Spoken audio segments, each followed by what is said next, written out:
3, 2, 1, and welcome back to Chasin The Racin. And welcome back to the podcast brought to you by OMG Racing, JCT, Truck and Trailer Hire, and we have Lucky Day competitions. They've put a Grom back out there. You thought you were going to win a Spanish villa. I basically bought the thing outright.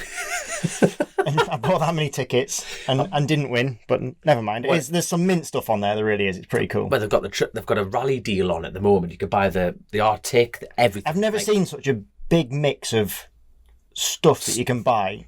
Win, not buy. Motorbikes, tractors, houses, heating, fuel. Yeah, what a random one. And then chainsaw bundles and everything like that. And obviously we've got them on. And the episode sponsor is Forever Playboy, Ian Simpson.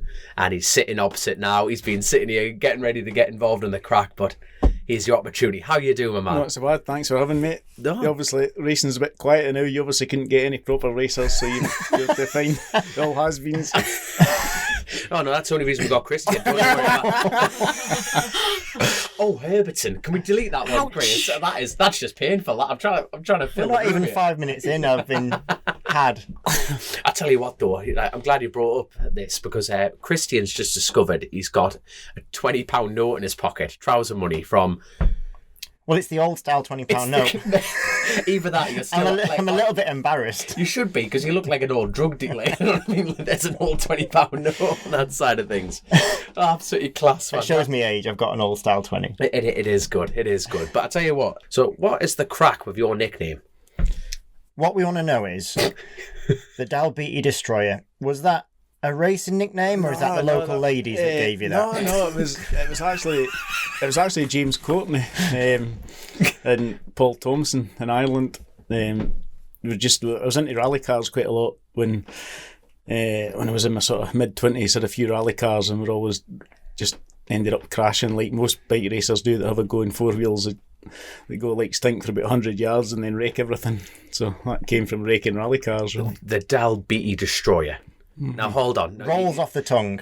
No, it does roll. Speaking of rolls, but there's obviously a specific moment with how this nickname stuck. You can't just go, I just naturally got it.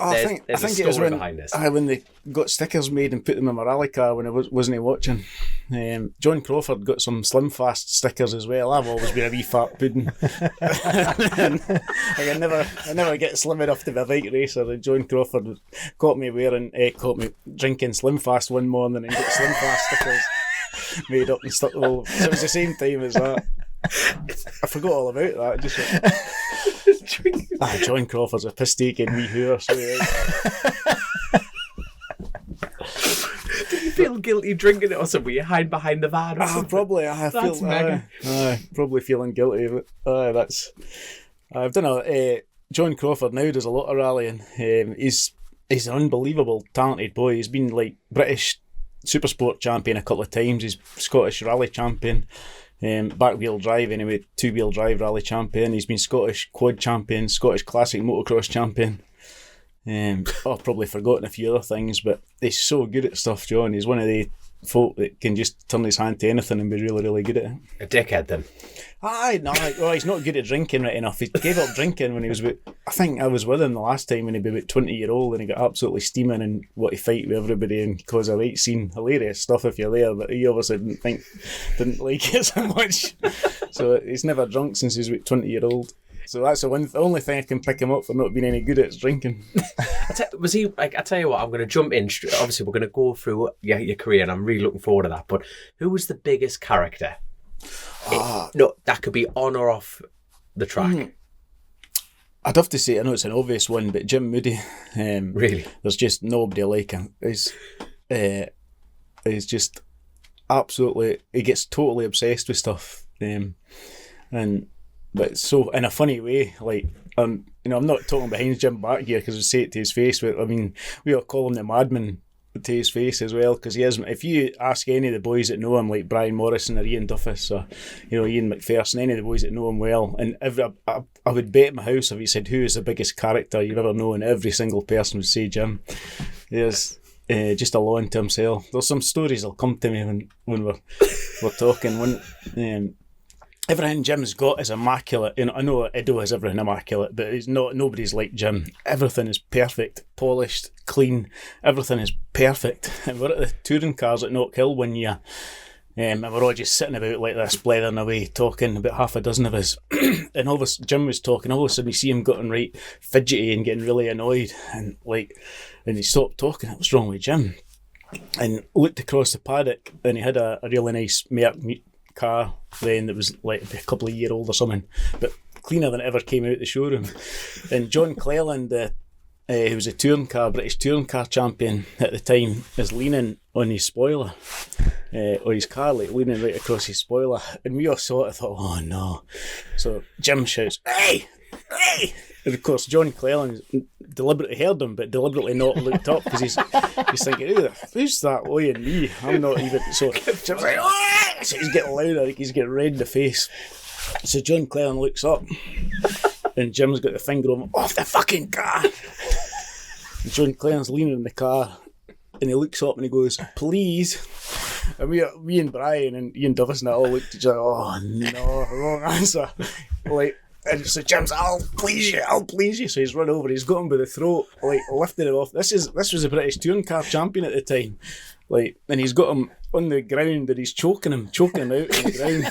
And John Clare's so there's a lot of laughing, and everybody else that saw it are like, "Oh my god, security, police, somebody help, John Cleland's getting attacked." And I could see that coming a mile away. So eventually, security sort of got round, and Jim's, well, they're gonna they've all just sort of left him alone. So he's nearly choked John Clare out. So he's crawling away in his hands and knees, and the next day you could watch the touring cars on the telly, and you could see John Cleland getting interviewed because he won the next day, and he's got a big big marks on the neck, a big black and blue, purple marks where Jim's choked him. What year was that? Oh, it must be I'd say about 96 or something. Oh, 90s, 95. Quick, something like that. Like I say, we've got Grace here. Can you please try and find that on YouTube or a photo of it? It's one of them details that you'd miss. But that is. So was you just the character base just because he was a psychopath, or? He's the most generous, nicest person. When you get to know him, but he has a. Just don't touch his car. Don't leave any spoiler. Just don't touch his car. Of course, is always joking that he gets in his van and he takes his shoes off and stuff to get in his van. Really? That bad? He just looks after his. Jim came for nothing as well, and absolutely nothing when he was wee and that. So, he appreciates everything and looks after everything. Oh, that's good. So let's go back to the beginning. I tell you what, I love this check sheet. Absolutely fantastic. And you started racing at 16. Mm-hmm. That's quite. There wasn't many folk started racing so young in those days. Obviously I was really lucky because my dad raced, and I always wanted to go racing, and always did go racing. All like Christian with his dad, and like yourself, like the three of us really, or the three of us dads all raced and always wanted to do it. So. But I tell you what, another shout out to Martin Rouse, because obviously you've come over, you've signed some books. That's another plug. Obviously you're sponsoring the episode, so you've got your book for sale here. But Martin was talking about your dad and talking about the Alan Carter battles and everything like that we'll go into detail. But he was actually saying your dad was actually quite handy on the spanners, a bit of an engineer. He was brilliant. Really, he was a very clever man. I know everybody thinks that about their dads, but I don't. He could. My dad never had any money when he was younger, and obviously TZ350 frames used to crack and break all the time. And my dad was like an engineer, so he just made his own frames, and went on from there. Made all his own swinging arms, and made complete bikes. So TZ350s that I raced, my dad built the whole thing. Made obviously the yokes and the swinging arms, and that seems like a really extreme example of it. Would you think that's lost in a way of modern motorbike races? Oh, definitely. Because I'm allergic to spanners. Honestly, they bring me out in a rash. There's not a chance. I can't even change oil or whatever. But even when I listened to me dad's, when I was sat there with my dad's podcast, and he was on about changing gearboxes and whatever he was on about doing, and then just see it's not a thing where you don't really work on your own bike anymore, do you? Do you think we'll never get that back? Do you reckon? I don't know. It's a good question. Some people. like I'm the same as you. Absolutely love to this day. I love riding motorbikes. I don't like working on them. I'll do it if I have to, but it's not any pleasure working on motorbikes for me. It's just something you have to do to get it done to be able to ride. Aye, to get out. Aye. So were you not of the same like your dad then? You never really found that interest in being able to Not fabricate? really, no, I didn't. No, I mean I can weld and some stuff, but I'm rubbish. No, I think because my dad was that good as well, I would be scared that I would make an arse of it. You know, if I tried to do it, it wouldn't be anything like as good as my dad, so I tend to leave it alone. I was probably better at organising stuff than he was. You know, he could make anything, but especially a mess. You know, the workshop was like anybody that coming in thinking Bill Simpson makes all these amazing frames and beautiful bikes and come into the workshop and think, oh my God, who's broken here? Who's wrecked the place? So I was probably better at organising stuff and doing that kind of thing than my dad, but he was better at everything else. So was your dad making bike parts and building race bikes before you came along on the scene? I was born in '69. My dad just started racing in the sort of mid-'60s, and by the mid-'70s he was building his own bikes. I can remember when I was a wee boy him making his own like frames and swinging arms and stuff. Is that something he did just for himself, or no? I sold them as well. I sold them for a few people. Like Stuart Cole, who was a real top rider on his day, rode some of my dad's bikes, and Donny McLeod and stuff. And I can remember Jock Taylor, who was world sidecar champion in '78. I can remember him coming to the house, and my dad made him a lot of stuff for his sidecar and stuff, petrol tanks for the Isle of Man. And do you have any of these bikes? I've got a few. Aye. Nice. Aye. What have you got? I've got my dad's TZ250 that he built for the TT in '81, finished sixth in that race Steve Tonkin won. I've got all my two TZ350s that my dad built for me to wobble about in classic racing with. I've got a few bikes my dad built, like a really trick GS1000 Superbike thing, like a Waze Cooley type, 1980 GS1000 thing with a load of trick CBR stuff on it. I've got an FZ750 with a FZR1000 engine in it that my dad built. That's a nice bike. I've got my dad's TZ750. You must have a hell of a garage. Oh, I'm just hearing the list of bikes going, Jesus wept, it must be in the kitchen by now. Do any even see the light of day, or are they just like... no, they would all run. I don't take them out as often as I should, really. Any bikes got away from you? Like thinking, I wish I had that one. Not really. Daft one's probably my first bike I raced with 250LC that I only sold it for like 300 quid or something at the time. That, some bikes you need to sell because, maybe like a 600 or something that you sold for 10 grand is a lot of money, but not like my LC that I wish I'd kept because for all you sold it for, it wouldn't have. Every other one you sell because you need the money for the next year. I mean, when you're racing, you boys will know you're not that bothered about your old bikes. It's only when you're fat and old and you look back, you think, oh, I wish I kept that. I saw one of Iddon's his Triumph year. That came up to the Knockhill track day, actually, one of them. One of my Triumph bikes. My pal's got Triple D bike shop in Kendal. Oh, it's because it's Neil's bike. It's Neil's bike. Neil's a good guy. And that is my bike. It's even got my name on the clutch lever. It's quite a cool... Mm-hmm. I did see it and think, oof, but I don't need it. The last thing I need is a bike. It's for sale in his shop anyway if you go mad and you want to buy it. I'm not in commission. But like, going back, obviously your dad built race bikes and everything like that, and you started at 16. Was there like... Now, my dad wasn't in a motocross at all, so I didn't start off in motocross, far from it. But did you go down the motocross route? Was your dad not interested?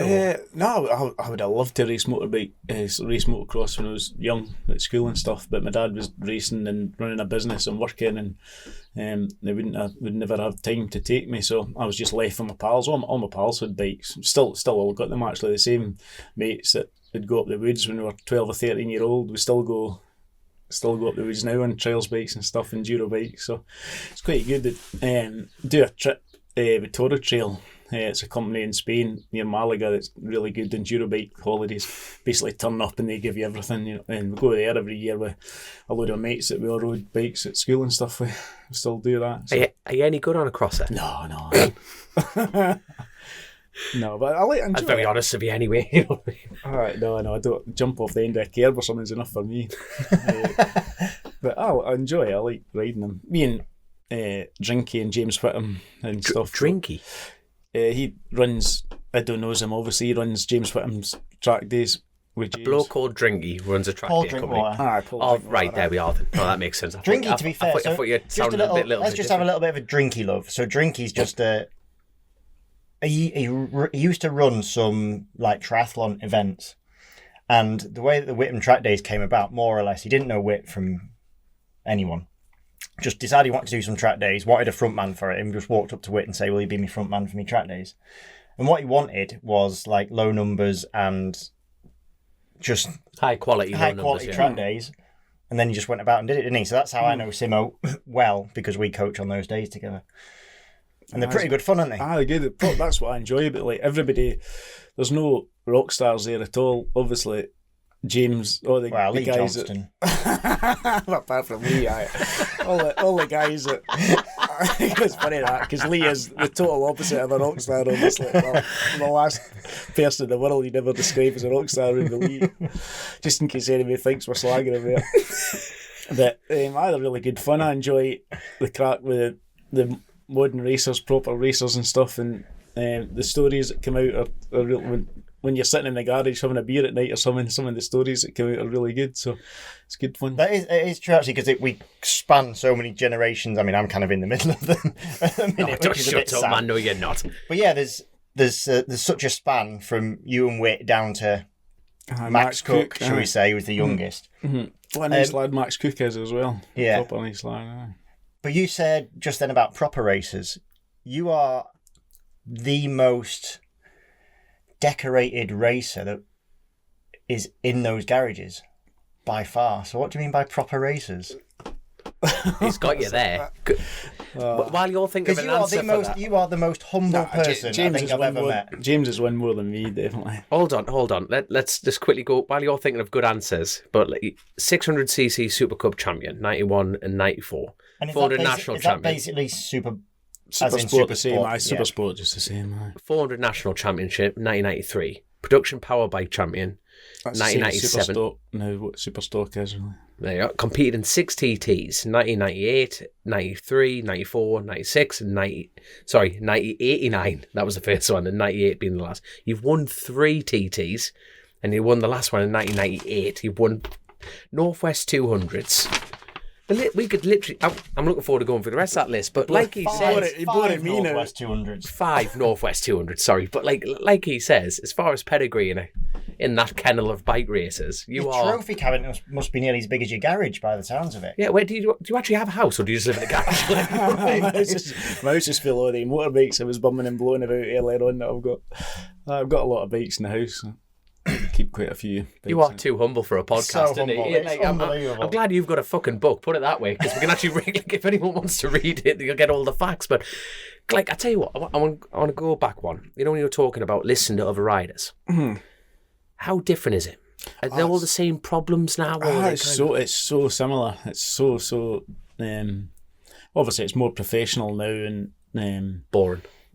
I don't. It's not boring. I'd never describe anything about bike racing as boring. I'm like one of the biggest bike race fans I know. You know, I love watching it in the telly. I love watching it in real life. I love spotting for, watching stuff that that's happening in racing. I was watching you at Cookstown last year. I went over to Cookstown just to watch stuff like that. You know, were you over with it? I go to loads of racing and just sit in the bank and with my pals. Me and Robbie Burns, a good pal of mine, go to.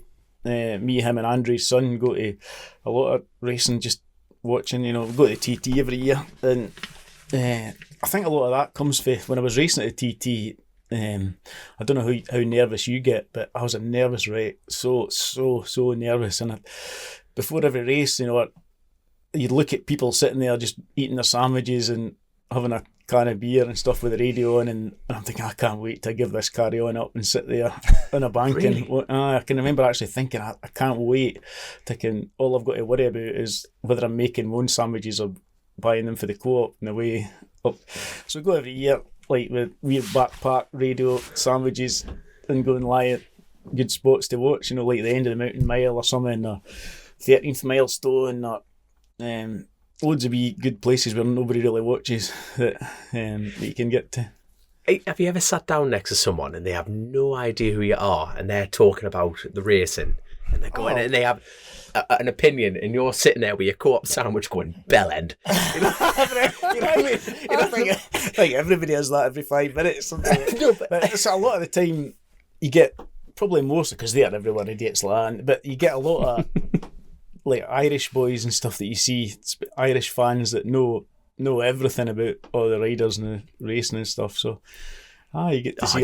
Come on, but like it varies. A lot of the Manxie marshals know who you are as well. When you get the blow-ins marshals, that just are there to get. That's a great way of putting them. That blow-in marshals. I don't mean disrespectfully marshals because there's no racing. Some of them are most knowledgeable, best people that there is, but some of them are horrendous as well.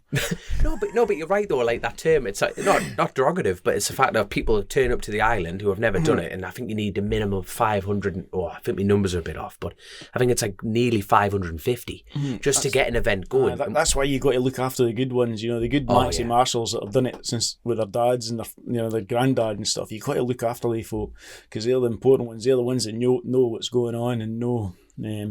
Because I don't see people lining up to become marshals now. If you know what I mean, like even with like club racing scene at the moment, people aren't.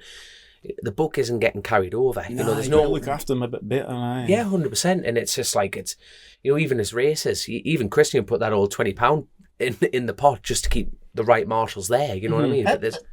You would. You've got to look after the good ones, definitely. No, but you're right, but then the thing is you need the volunteers to get hooked on it, don't you? And there's a balancing act because it's a dangerous position to be in. Oh, it's very dangerous. Marshalling, it's a hell of a thing to be in. But anyway, you must have sat on that bankside. And you've got the Power Rangers turning up with their matching bike, matching levers, going, I'd go quick around that. You know what I mean? I hear it at BSB all the time. Right. You know what I mean? You get the lad who tips up and he goes like, I don't know, like, I'm trying to think, like a lad who's just stepped up in the Superbike, for example, then and he's a bit off the pace. And we're going, he's shit. You're thinking, hold on, son. If you actually look at his lap time, like that is not shit. You must have experienced this. Oh, aye. I've got respect for anybody that races around Isle of Man, because it is so dangerous and so difficult to. I tell you what made you go to the TT for the first time? I always loved it. I think I've been to every. I obviously can't remember, but I think I've been to every TT since I was born. Wow. My dad was racing there all the time, so obviously can't remember the first few ones, but I know I was there. So. I'm a proper punter. Do you think you enjoy bikes more watching them or being involved without having to race? Or did you enjoy the race? Because you just said how nervous you used to get and how you were almost looking forward to being able to sit on the banks. Or is it different? It's different. It's a good question, that. Never thought of that. Because like most folk that race professionally, I think you don't enjoy it, you don't appreciate it enough, you don't live in the moment enough. You win something and you're more worried about what's getting a job for next year. And definitely when I look back at a lot of it passed me by not enjoying it properly. So obviously you should, anybody listening that's a race, and you need to enjoy it more and live in the moment and appreciate it more and realise how lucky you are and not get too stressed about it, because I think you ride better when you're not stressed as well and not worrying too much. And I can think of certain meetings that I raced at that I'd be nearly in tears. I'd be so frustrated with myself that you couldn't do better, for whatever reason that it just wasn't happening. Sometimes it all happens easy, and then sometimes it's just so annoyed with yourself and so worked up. So were you hard on yourself as a racer? Very, I think, when I look back, instead of just enjoying it. And it's hard not to get into that sort of mindset, though, isn't it? It's a results-based industry, but it sounds like you were... how much passion you had for the spectating, or how much sort of, I don't know, you're self-proclaimed sort of anorak, aren't you, about bike racing?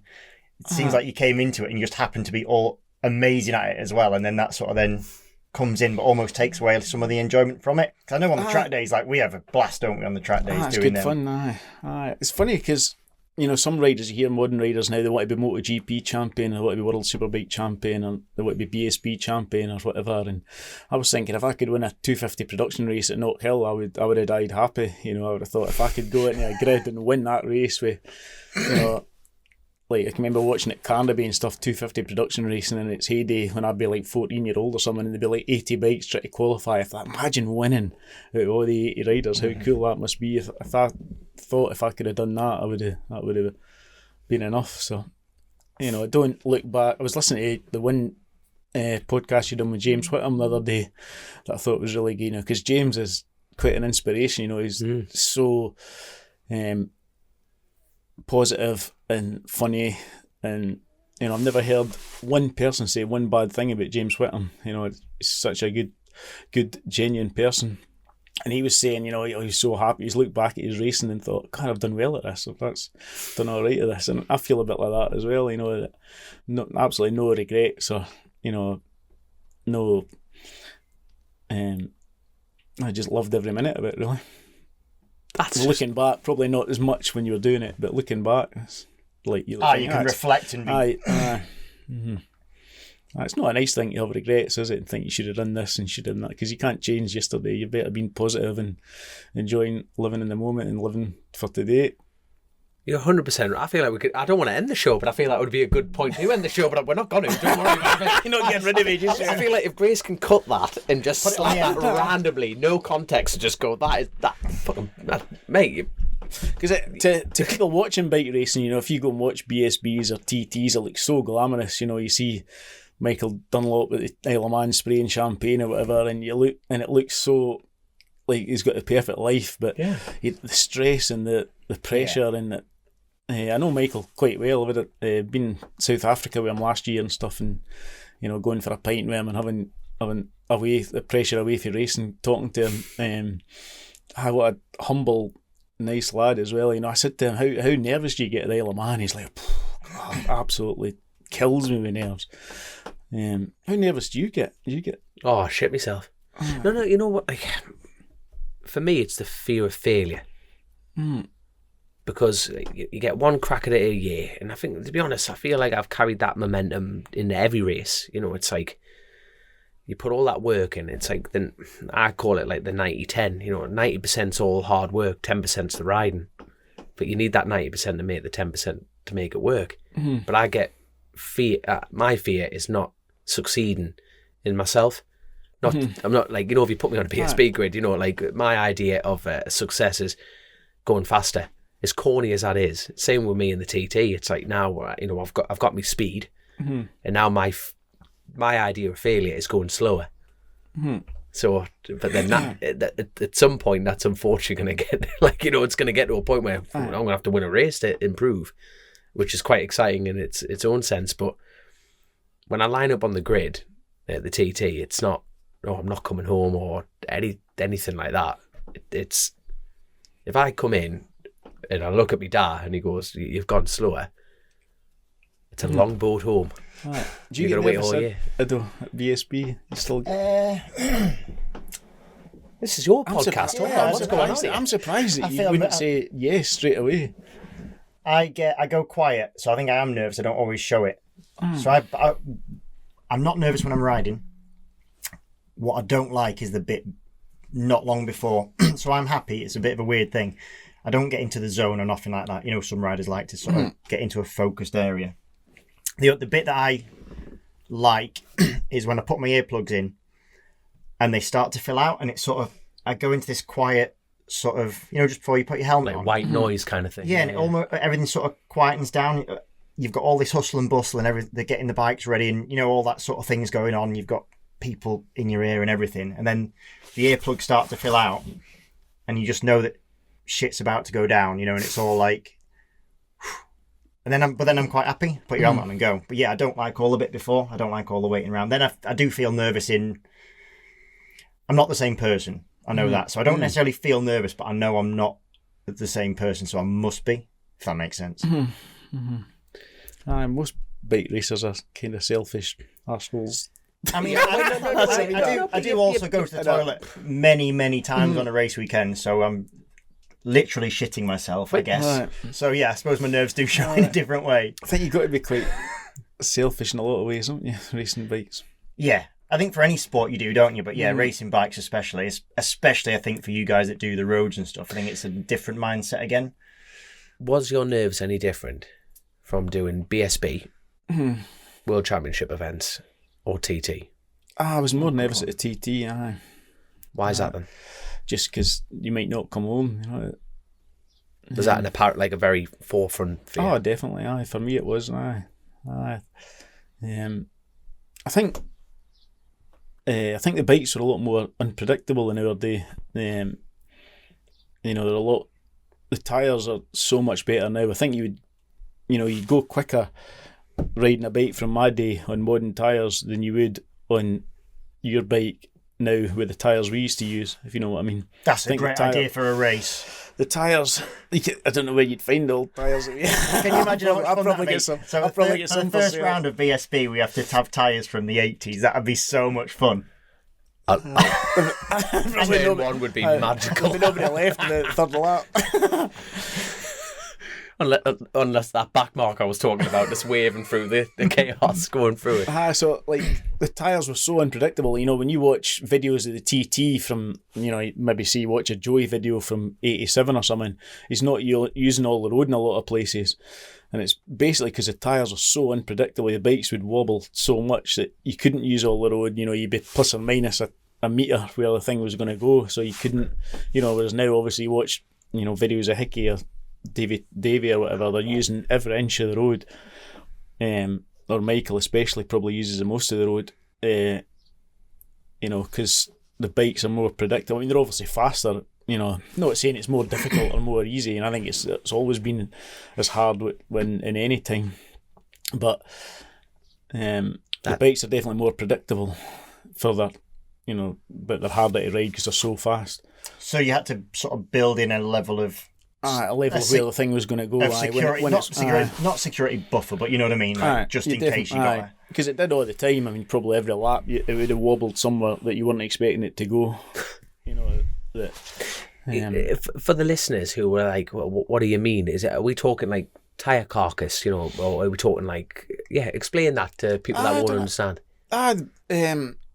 Like now you'll see, you know, like Union Mills when you go into that fast left, keep to the wall and and then as you flick right, there's a wee jump there. You know, you see bikes lean over now with both wheels off the ground there. You could never have done that in my day. You had to like make more of a entry into that corner and turn it and then pick the bike up straight to go over that. If you look at any pictures of, you know, the fast boys for my day, the bike would be straight up and down over that jump. You know, it wouldn't be leaned over. So is that, you know, it would have snapped sideways with the tyres we were using. You know, if both wheels were off the ground, leaned over, when it landed, it would have snapped sideways and flicked you into the post office. So, wee things like that, you can see how much the tyres... I don't know why I'm no tyre expert, but I know that they definitely are a lot better now. A lot better. And you definitely think it's more tyre than... suspension? Yeah. I think it's... Obviously, suspension is miles better as well. But I think it's more tyre than... That's interesting. I mean, a lot of people... Yeah, there's a lot more good companies, you know.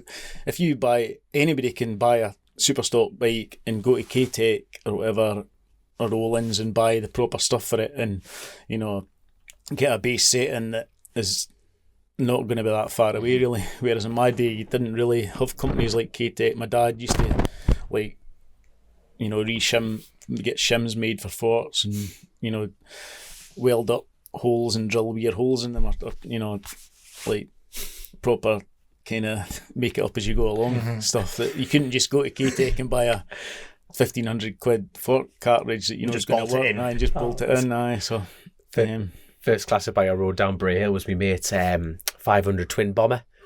Oh, super glued 10 pence worth of 2p's on each side just for preload. Just super glued them, took the cap off, put them in. That's a bit better. Went up down Bray Hill. I love all that kind of thing though. Like when I grew up as a kid watching On Any Sunday. Yeah. And on that one, it's got, I think it's Mert Lowell or You see whatever. Simmer on the sand there. It's like it's past McQueen on the outside. But it goes on and he's filing down his cam followers like that. And then the next shot, he's pushing the fucking thing back because it shit itself. Filed a bit too much off there, lads. So, obviously, you always wanted to do the TT. The first time you went down Bray Hill, did you ever think to yourself, I'm going to win a few of these one day? Oh, never, no, not at all, no. But let's talk about the day you won, your first win. What on the check sheet? Go on, you tell me. I'm going to text you, actually. 600 race, 97 600. He's good. Let's talk about that day. Was anything different about it? I know that's very cliche and poetic, but was there anything different about that day? I was reading that, I think, racing at a TT, you'll always go best in the bikes that you race in BSB every week. And I was racing that 600 in the Supersport Championship every week, so it feels like your bike, you've got the handlebars in the right position, everything's, you don't have to worry about changing stuff, whereas if you just turn up at the TT and you're riding somebody else's bike, you just got a bike for there, you never never ride it as good, I don't think, so, or I wouldn't. So I knew I had a good chance in that race because riding that bike every week, really, and you're too humble. You're borderline too humble for a podcast. I'm gonna try and stop you to get. What's your biggest achievement in racing? 94, I won the British Superbike and the Supersport Championship in the same year. So that was Jesus. That was frying your head. Like after that, you're almost burnt out with it, really. Because you're. So how did you manage that? Like just logistically, how the? Oh, a nightmare! An absolute nightmare. Because every bike you jump on, you've just been in another one, so it feels awkward and it feels slower. It's your braking points are different. Or I think it made me a better 600 rider because it just felt like a toy after riding a superbike. Same as now, really. It's that much different. But was that for the same team? Just yeah, same team. So you didn't have to change leathers or nothing yet. I had to change leathers because I was not in a superbike and Yamaha and a 600. Right. Different tyre sponsors and stuff. It was Dunlops and the Slicks and Avons and the Supersport bike.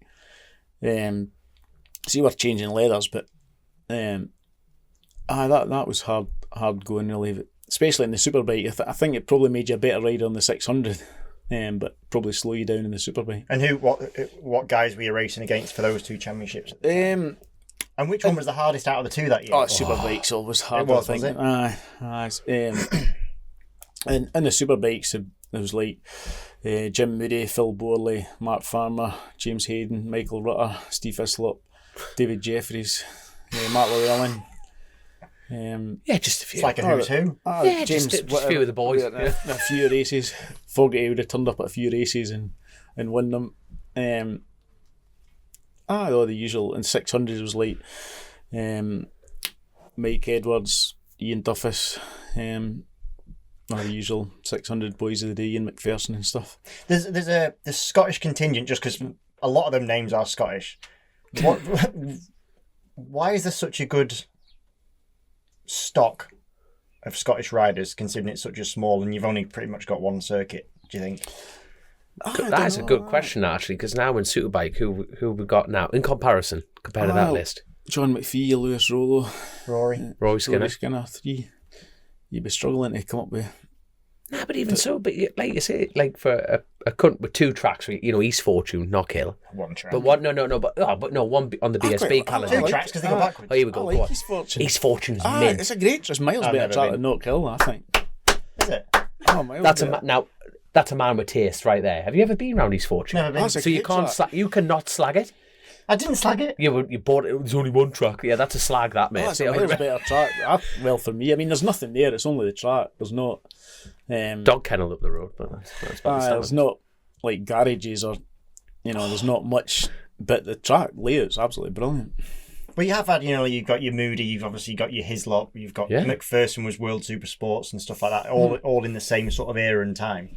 A lot of good Scottish riders in the 80s and 90s, Brian Morrison and Neil Mackenzie and, Oh, of course. Loads of them. Jesus, you know when you think that you actually, There's millions of them. There's that many you forget. Eric McFarlane, Howard Sailby, and John Crawford, like we said earlier. There's loads, but I don't know. I think what brought me on in racing so quick in Scotland as well, because in Scotland you didn't really get a club meeting. You had Scottish Championship, so you could be lining up in the grid with somebody that's never raced before with their orange jacket on, racing against Steve Hislop and Brian Morrison and Neil McKenzie in a race.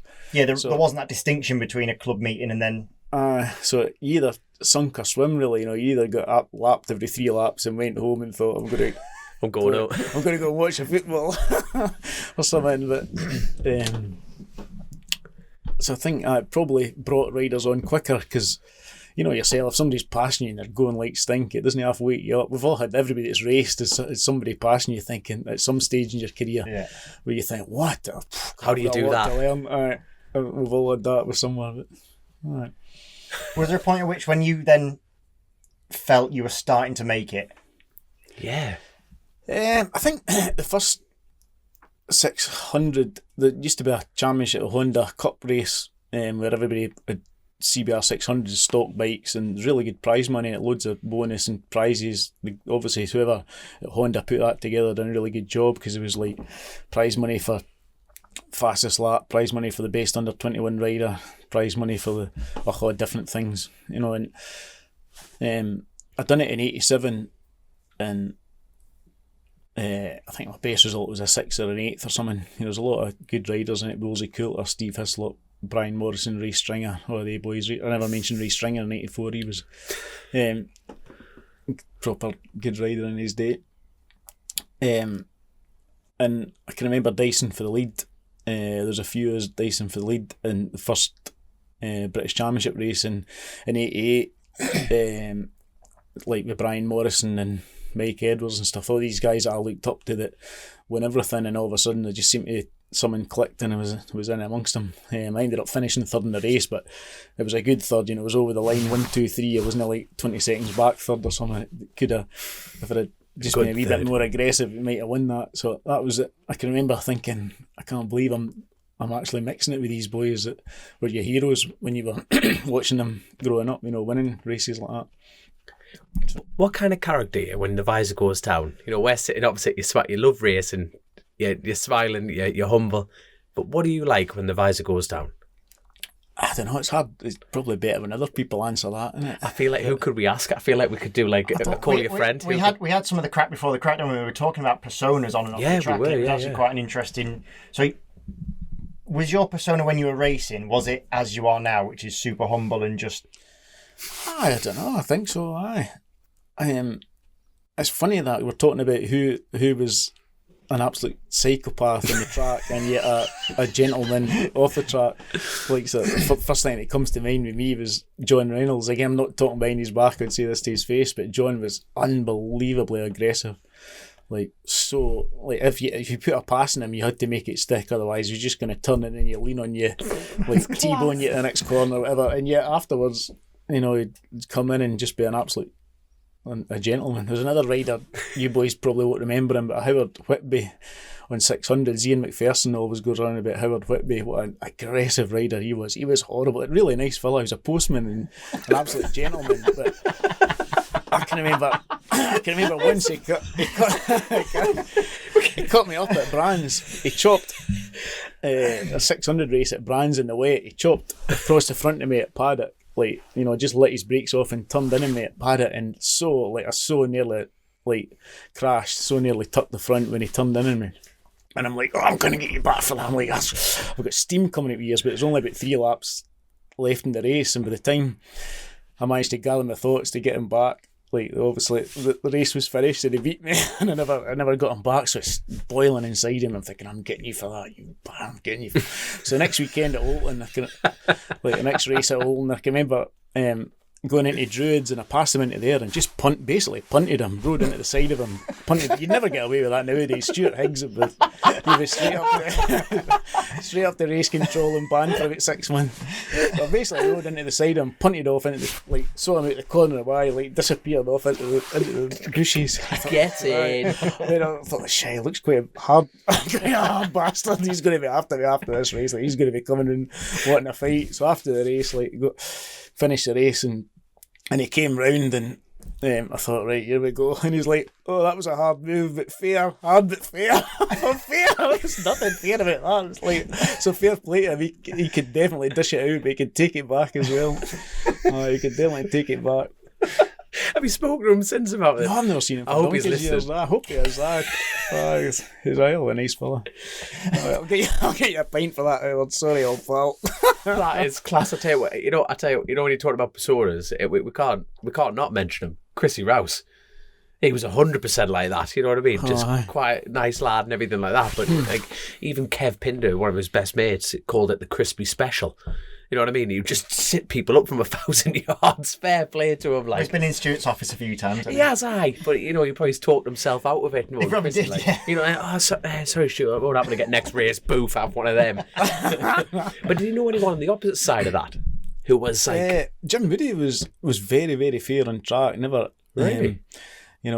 He gave me a talking to a few times for being really aggressive and probably being quite nasty to him, and I can't think out now. You see the aggression answers coming out. Jim was never, was very, very fair and never done anything dangerous. Never, I remember the 600 race at the TT in '98 started raining halfway around the race, but the forecast, I knew it was going to rain because all the forecast was saying they're probably going to cut this race. It's going to rain, so me and Michael Rutter put on softer tyres.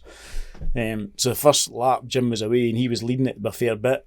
But then it started raining and me and Michael Rutter pulled him in. And Jim was like, you pair of psychos riding that hard in that rain. Which looking back, we were really, you couldn't go any, riding any roads and road tyres, yourself, so dangerous. And Jim pulled in and me and Michael kept going hard at it. But Michael, for all he's old and dithery now, but he was proper fast in his day. There's a bit of psycho about him as well, Michael, in a way. I mean, he hasn't now. He's sensible as anything, but he can still dish out some portions. Can Michael Rutter? I don't think pretty good, can't he? Aye. I don't think you boys would realise how good Michael actually was in his day because he's old and slow now compared to what he was, But to be fair, he still goes quick, but not like he was. But that's saying a lot if you're saying that, if you know what I mean, from my perspective. Because if that's the difference now, because he can pedal that boy can't pedal. Proper natural Michael. He's very natural rider. Comes easy to him, I think. I got on well with Michael. Go every year. We do a wee trip to been to Vietnam and Thailand and stuff, and enduro bikes. A load of us go and have a wee holiday. Good fun. Was racing always going to be? Was it pretty much a given because your dad had raced and done all these things, or did you have other interests before you got racing? That is a cracking question. That if it wasn't for bikes, what would you be? I don't know. I went and done a business studies course at college for a couple of years and stuff. But I don't know what I would have done really. Were you training up under your dad to be like an engineer or anything like that? No, I'm shit with that kind of stuff. Always built a few houses and stuff. Always would have probably done something with building and things, and always interested in houses and building houses, doing up houses, that kind of stuff. But it was almost just because you're at the races and then you just end up getting a bike, or it's just there was always one there for you to ride, or I always had bikes when I was wee growing up. I never raced motocross or anything, but there was always a bike. Right. It was always I had a bike to ride and my pals and stuff, so I always wanted to be a bike racer. I think Christian's already asked this question, but how old were you? How many years into racing were you when it just got serious? Your first paycheck, and you thought, to be blunt, when the nerves kicked in. At what point did it go from I can't can't wait to get on my bike. I just want to go fast. And I think when you join other teams, right, the first team I was teammates with James Whittam in 80 and Phil Mellor in 89 with Suzuki. that was your first team ride. Aye. When I was 18 then. In 2 years. 2 years of first getting on a bike at 16. In 2 years, yeah, teammates with Gene Whitmer.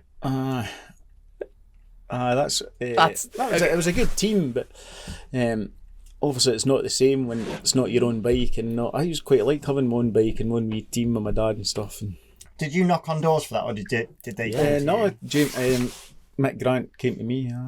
All right. Which. But then you weren't actually sure when you got it and you actually rocked up and everything was there. You weren't quite. It was because the tyres we had to use Michelin's and stuff and Proflex shocks at one. Lin's obviously always been the best really, and the tyres one of the best and stuff. The bike's one of the best. They look good, a big truck and all the usual stuff. You boys will know that better than me, but. Sometimes the teams always look better than what they are. But the same now, probably more so now even. Yeah, to be fair, when you walk up and down the BSB paddock, and this is not down talking, but there's a lot of big trucks that are empty. Is the truth of it. For no nickels. Not that I'm saying Granny's team was like that at all. What I'm saying was you tied into using a lot of stuff that I thought I could have got better tyres and stuff for my own bike. But that can take some of the fun out of the way when you think you could not do a better job yourself, but use better stuff. And I know you said you've got no regrets from racing, but is there an opportunity that was missed at some point? Do you think, or like? No, I don't think so. I hurt myself quite a lot. I broke my leg in quite bad in '92 at Cadwell in practice. Brakes failed in my 600 Honda. At Park, straight into the wall there. Smashed myself a bit. Or Park straight in?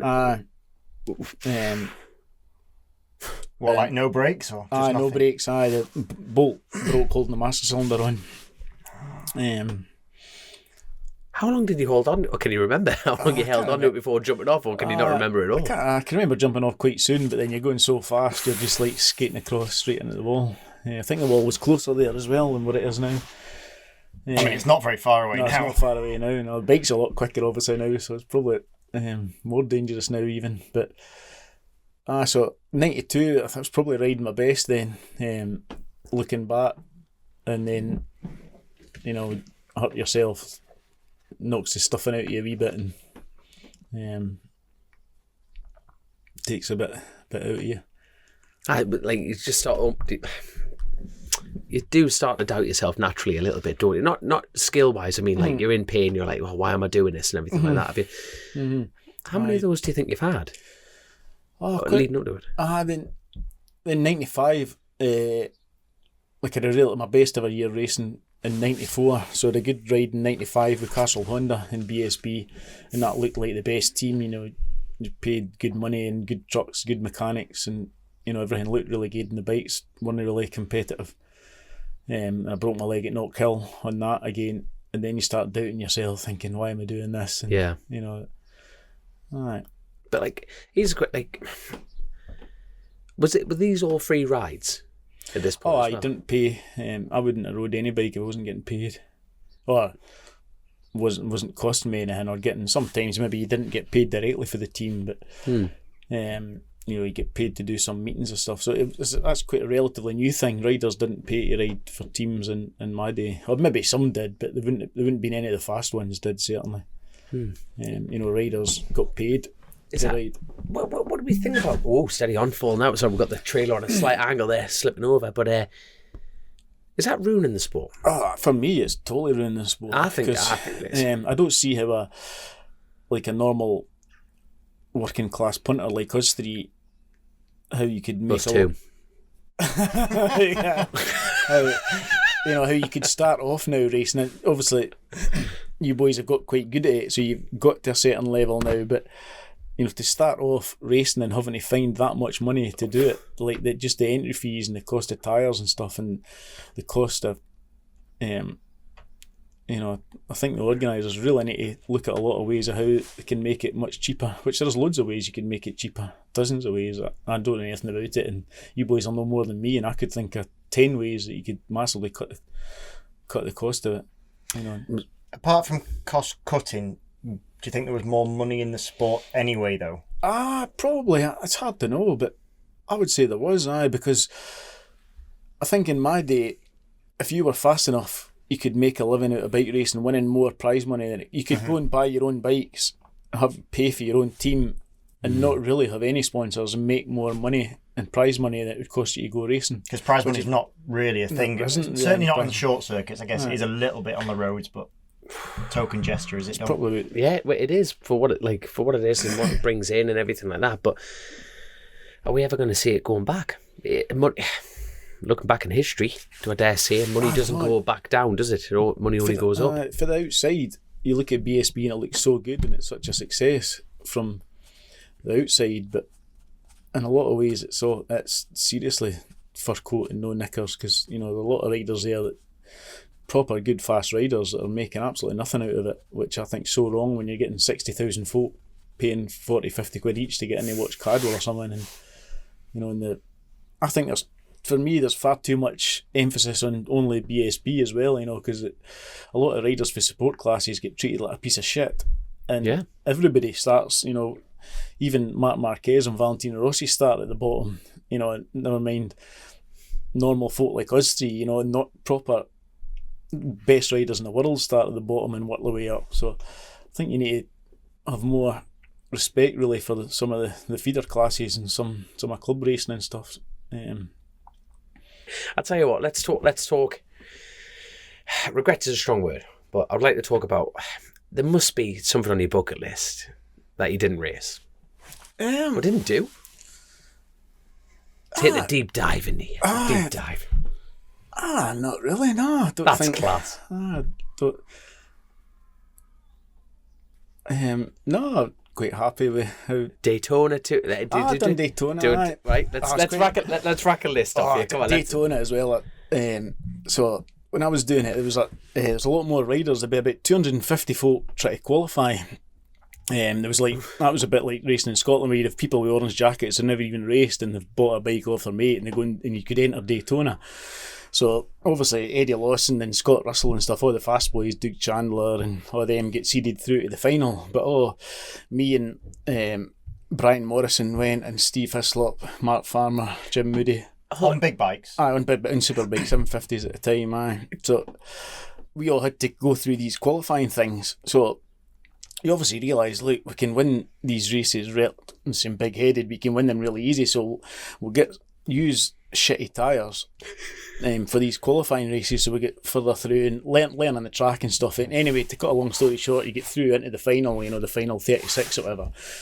And there's qualifying for that, and I can remember Eddie Lawson passed me when he's Vanson Hines Yamaha onto the banking, and I got tucked in behind Eddie Lawson and followed him for a whole lap. He only pulled maybe a second on me or something on a lap, and I came in and I'm like, I've just followed Eddie Lawson, that's me, I'm done. Like, if I do nothing else in racing, I know because Eddie was trying, he was sliding. You can tell when somebody, he's sliding and out of the seat and stuff, and I nearly managed to hang on to him for a lap, and I thought, I'm happy with that. I'll die happy, man.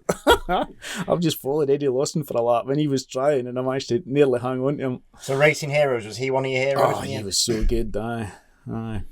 But definitely. Okay, how do you and your mates just suddenly just wake up and go, let's go do Daytona? Mike Trimby organised it. He was proper good, unusual to somebody that was so high up in racing that I've never heard anybody say a bad word about Mike Trimby. Proper gentleman, proper nice fella. Passed away last year, unfortunately.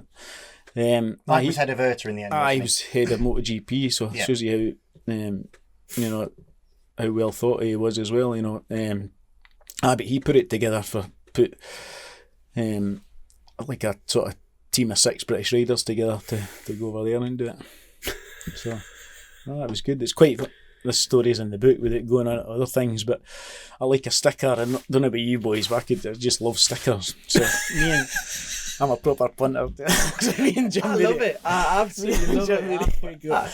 So it goes to sign on at Daytona, and And they said, have you done your contingency? And I'm like, what's that? Like, so you go in there in that room and do your contingency stuff. All right then. So I looked in the room and there's stickers everywhere. I thought, oh, stickers, free stickers. I went, I'll do these. So we didn't know anything about this. So basically, you could fill a form in to say, if you endorsed, Chasin The Racin and put a sticker on the bike and you got in the top 10, you got like $2,000. And so there's Regina chains and Iwas chains and DID chains and, Pirelli, Michelin, Dunlop. Like, of course, I use all that stuff. So we filled in like about forms like this, and we've got so the bikes, me and Jim, because they were our own bikes. So we've got like Pirelli stickers down one side of the bike, Michelin like fork legs, and Dunlop down the other side, and like every stuff I didn't even know what it is, like certain oil additives and stuff. I don't know what that is, but it's going on my bike. Like, so there's about 100 stickers waiting, but you've never seen bikes more stupid looking in your life than these. So. So I was lying actually ninth with about 3 laps to go, and the gearbox breather came off and pissed oil over the back tyre, and I had to stop, and I was gutted because I'd won, like, I can't remember what it was, but it was an extortionate amount of money compared to racing in BSB. Even then it was about 20 grand or something, with all this. Yeah. With all your stickers. Because I would have finished, because I can remember Mark Farmer was like, he was about like 5 seconds behind me, and Doug Chandler was about 5 seconds in front of me, so I wasn't, I was going to just cruise around the last 3 laps, and I wasn't going to catch 20 grand. Right, then that was the end of that. So all that stickering was for nothing. I could just see Christian in at the next signing in office as a partner just get stickers like that. He hasn't even got a visor. You put a slot in for his eyes just to get it going. I love it. I've got a vision of Glenn Irwin's helmet. That's how it looks. That's like the simplest part. I know that bad. Absolutely love it. I tell you what, I must ask it. Obviously, we're talking about the proper time to go racing. What was it like for the night? After the racing. Come on, it must have been absolutely mega. We used to have a party on a Sunday night most of the time. I just stay at the racing and same as man. Who was the biggest party animal? That's a good question. The one man you'd get him out. This would be fun. Oh, Neil McKenzie probably. You'd be surprised what a loony Neil is. That's class. You can see that in the boys. You can see. I was going to say, I know. You can actually see. You can see it bubbling away. They do. Neil is a loony in a nice way. You can see it with him. Have you watched that Mad Mark thing? That's brilliant. So gold. It is gold because he's so funny. He is so funny. Neil would definitely hold his own with anybody with being a loony, definitely. But you probably wouldn't expect. I'm trying to think who else. That's a good question, that. Not really. Because Chris always asks the question at the end of the show, but I feel like we should ask it now. But who were the 3 people, dead or alive, you'd have on a night out? Your last night out? Oh. Sounds like Mackenzie will be there. Neil's always good for a night out. We have a go once a year to somewhere up in the Highlands at Christmas time. We went up to Loch Rannoch this year, got a hotel. There was like, Jim and Ian McPherson, Ian Duffus, all that lot, Howard Selby and Neil, and 8 o'clock in the morning, Neil decides we've all got to go and run into the. This is like about the 4th of January in Scotland in the Highlands, right? Everybody into the sea, into the loch. So we had to go run into it. So me and Fearless and Neil and that. Howard Selby waiting in for a swim at 8 o'clock in the morning. The loch was cracking the ice off the top of the loch. See, cold plunging isn't modern. It's not modern. You know what I mean? These boys are doing it with full whiskey. It's so good for my legs. I love it. If you can actually. Is that something you do now? I try and do it a bit. I need to do it more often because it really does take the swelling down in my legs. It's so good for you. Because you still do like loads of riding, don't you? So you like run tours and. I do take bike tours around sort of Europe, round to went to last year, done one to World Ducati Week at Misano. Went to Spain the year before, go to Spain and Portugal this year. Do it with Ducati Glasgow bike shop. Like a collaboration. We with them. So there's about 12 of us go with Ducati Multistradas. Do that, run my own tours as well around Scotland and around Europe or wherever. that we ever decide to go. Where's your favourite place that you've toured? I would say Spain, probably the north of Spain. The roads there, so quiet, no tourists, good roads, I tell you, cheap hotels. that's what I love it. I tell you what, one of our patrons has actually asked a question. John James, when you go on bike tours with the likes of Whittam, Mackenzie, and McPherson, who is the most competitive, and do you all do skids and wheelies? It's not as mad Who as is you'd think. who is most likely to do skids and wheelies, John James? Whittam's No hesitation there. No hesitation there. No, James, like, he'll got to be a wheelie away from every junction with James, and it's not. It definitely don't go mad. That you can see on air. No, it's you know yourself, when you've raced riding in the road, it doesn't matter how fast you're going, it's still slow. Really, if that sounds kind of funny, but if you've raced, you'll know what I mean by, even if you go far too fast for the road, it's still really slow. So you're not actually going that fast at all. To this day, I think the best thing I ever did was like when I got my race road license first before my race license, and my dad said, like, go do a track day straight away. It immediately just taught to myself, if you want to go fast, go book a track day instead of just skipping it out, because you can see how fast you can go and the limits and everything. And Do you think it got it out of your system as well? massively, I think if anything, it slowed me down on the road. You know, I had a year of just going out on the road, and you know, you're enjoying it. Your adrenaline's high. You're doing wheelies. You're just fucking about, really. But then you go do a track day, and then the buzz isn't quite the same. I think it should be part of it. There's me adding more money to getting a motorcycle license, but I think you should have to do a track day in order to get your full license. What, to learn the skills and stuff? No, just to say, like, you know, to program in every rider, if you want to go fast and put yourself at risk, do it on a track day. That's not the best advert I've ever put out there on Chasin The Racin, I'm not going to lie, but you know what I mean, instead of doing it on the public road, because obviously, you know, if people can't, track days are expensive, you know, and trying to organise it and stuff, but for me, it's going, and when I do tours and stuff, it's actually going to places that you never see and going to roads that you never go on, and then getting a pint and something to eat with the boys at night. And I wouldn't really just jump on a road bike and go and ride it for the sake of riding it. It's always actually go and do You don't commute on one route like that? No, nothing like that. Only do it to actually go to somewhere. I love old castles and stuff. I'm right into my history and war stuff and that, so I like always going to finding places like that. Going to... Your persona's such like... it is, isn't it? It's like we picked up a rambler. I feel like we picked up a fucking rambler. Like, oh, what's your story then? Oh, I've won a few too. Sit down and Chasin The Racin. You know what I mean? It's just like, honestly, he's got his North Face jacket. He's had a walk. No, like, we've been on about personas, and it's so like the achievement list. And if I had to marry it up with the persona, I'd be like, Martin's got the wrong person here. You would, 100%. Don't worry, I'll bore you today. But I've got a question from Kenny here. Rather than a career highlight, when was your happiest point in your career? I think probably when I started racing. I think it'd be interesting asking you boys this, but maybe better when you're retired. But when you start racing, I loved like 250 production racing and stuff. You know, just going away with your mates and going away racing, and just for the love of racing, and going to tracks you'd never been to before, you know, going down to Cardwell and Snetterton and Mallory and all the places that you'd never raced it before. So I would say when I started racing, it was probably the best fun I had racing.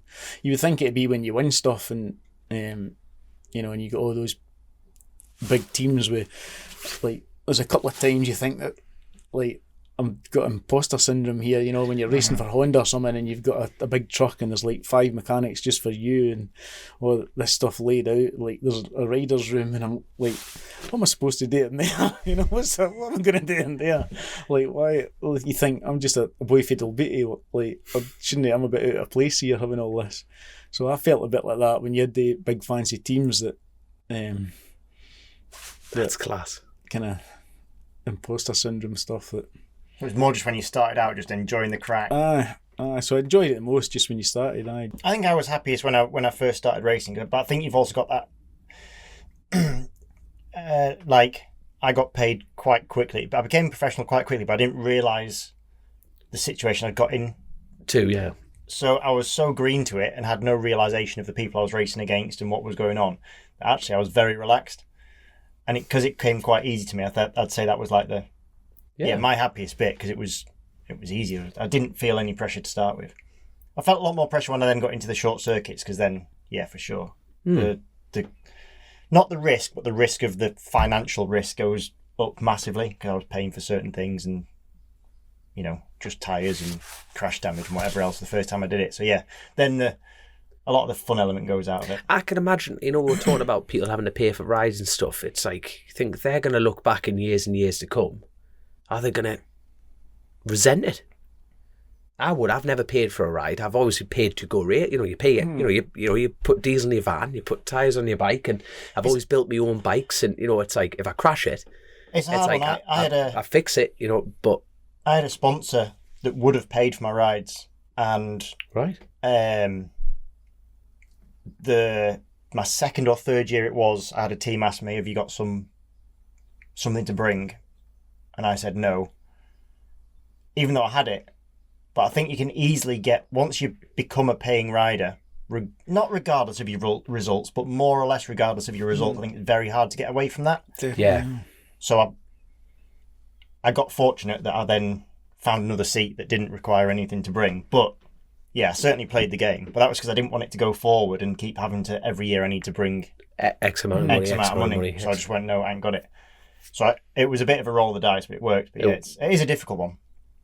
But yeah, my first year in Superbike, I'd made not a lot of money, but I'd made some money out of Supermoto, considering it's motocross bikes with slicks on it, and I just basically invested what I had. I paid for the mechanics. I had a sponsor that paid for the tyre bill. You had to pay for your dad? Yeah. Fuck that. I tell you what, you are an Iddon, aren't you? After meeting your dad for 5 minutes, your dad going, where's me wages? He did come as part of it. He came and helped me out quite a lot, to be fair, my dad. So yeah, I paid every weekend I'd cash in hand to the mechanics for the team. Yeah. And then I had a sponsor that paid for the tyres, and that's how I got into Superbike the first year. That's class. Have you told Dom your story, Bellevue Speedway story you told me and James? Oh. Okay. that's a brilliant story. You are. Maybe Christian doesn't want to say that one. Okay, he's got to though. Now that our humble guest has dragged you down here. So I wasn't humble as a youngster. That was the problem. So I was like, everything did come easy to me. So I started doing Supermoto, and I was like, I'm literally the best rider in the world. Like, this is. And I was in a bit of a situation where I was kind of fed up with not fed up, but I'd sort of done me time. I was like, right. And road racing was always the way that I wanted to go. But we didn't have enough money. I was like, I'll do Speedway. And I'd watched it on TV with my mate. And then I'd Googled how much you earn. And it's obviously like it's £300 a point, and you can get 12 points or 15 points a night or something. So obviously I just went for whatever that adds to. I'm gonna earn that every night. And you can race 3 times a week, so I just multiplied it. How old were you at this point? I was probably 18 or something. So exponentially, I'd already worked out I was going to be on about £500,000 a year. Yeah, so I emailed the boss of Bellevue Speedway, who were Premier League champions at the time. I'm going to keep looking at Simo just to make sure you're not skipping any details. Honestly, I was like, you have to get me on a bike, like literally. Because I was thinking, how hard can it be? They only turn left for one. I don't even have to learn to go right. There's no brakes. Easiest thing ever. Anyway, it didn't work out. That's the long and short of it. Is I was absolutely shite. It was pathetic. I went there they put me out on a. I think they put me on a smaller bike to start with. I don't think they sent me straight on like a 500 gel or nothing like that. But yeah, I had all these kids going around the outside of me on TT 125 and stuff. So that was the start and the end of my Speedway career. That is in my defence. The only thing I'm going to defend myself with, right? I did like 4 sessions, and a session is 6 laps or something. So I basically did 1 lap of Silverstone before I realised I wasn't going to be a Speedway rider. So in my defence, had I done another day, maybe that £500,000 a year would have been coming my way. That is class. But yeah, so I wasn't humble at the time. I was like, but the email was, I didn't hold back on the email. I was like, you need to see me on a bike. Like, you have got to see the skill level that I have got. It is. God. I'd love to see that. Please tell me you can get that email back somehow. I'll try and find it. There you have it. That is. I went for it, and I basically just got an email back saying, "Okay, I'll see you." All right, big balls. Yeah. Let's see. Bring it. Shows you what a good lad Iddon is, because he's not scared to take the piss out of himself admitting that. That is class. A lot of people, That is class. a lot I of like people wouldn't want that getting out. it. No, that is mega. I like it, mate. I'm a big fan. But have you had a crack at any other disciplines? Now that you've chucked Iddon under the bus here, let's chuck you back there. No, really, no. Just rally cars, rally and Map 2 escorts and Sunbeams and stuff. How did he fare at that then? Oh, I just wrecked everything in about 5 minutes. Was that while you were doing motorbikes? I navigated for John Crawford for a few years. That must have been horrible. Navigating, like being out of control and stuff like that. Yeah, not so much out. Feeling a bit sick doing it. I only done it because he couldn't get anybody else. Nobody else would do it, and he knew I could read maps and follow instructions, and he knew I could. You obviously trusted him. If you weren't scared, you obviously trusted him. We'd tested quite a lot because you could not. It's a lot harder to do it now, but you could pay like £600 or something to hire 3 mile of forest for the day, and then split it between maybe 10 of you with cars or something. Mm-hmm. So you could have a day testing up the wood, so you don't sit in with each other and drive each other's car and stuff and have a play about, use up all your park loans and stuff. So I know John was a lot better rally driver than I ever was, so I was quite happy to navigate for him because he's he still phones us if he's doing a test. I'll go a wee run with him. He's got a Fiesta now, like a world rally car thing, like a proper car. A lot of proper modern one. Oh, proper latest thing. Like a proper. Are they 1600 turbos then? There'd be some money in that. I don't know. One of them will be $500,000 or something. Jesus. One of Christian's wages for the year. Yeah, that's a full year of Speedway for me. Well, that rallying makes bike racing look cheap. So it's amazing how fast they actually, especially the bumps and the modern rally cars. What amazes me when you'll see a big hole and they get like a big dip, and you think, oh, and it just go through it like you wouldn't even. So much suspension travel on them now that they go through like the roads when they're really rough. They just class. But if you ever get a chance to get a spinning one of them, it's good fun to go for a run. Do you get more enjoyment out of that than the bikes then, or similar, or same feeling? No, bikes are the thing for me. Bikes are bikes. But it's good fun. I tell you, we've got a cracking question here from Dave Rutherford. Which of the titles that you have won did you find the most satisfying, and why? British Superbikes, because in '94, because probably the best riders in it, like the best riders at the time, and are usually on Superbikes, so just that was the most satisfying one, really. I think Superbikes are harder to win than any other class, I reckon.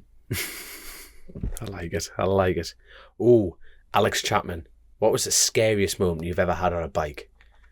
John, Alex, that is a cracking question, that. A few at the Isle of Man. I remember the 98 250 400 race. I was on a 400 then, and shortened the race to 2 laps and just had road bike tyres on it. Well, not weights, I mean.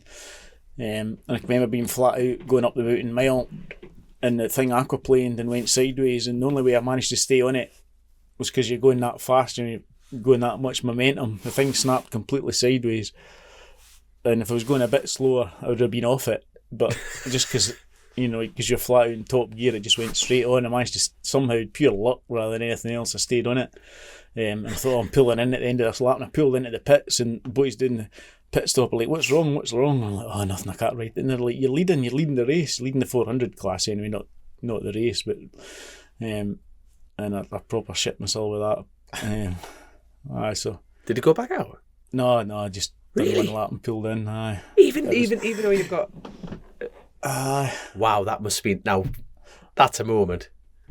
That was a big moment. That was a big because you're so humble and quiet like that. You're leading the race, I'm still pulling in. You'd be like, I think.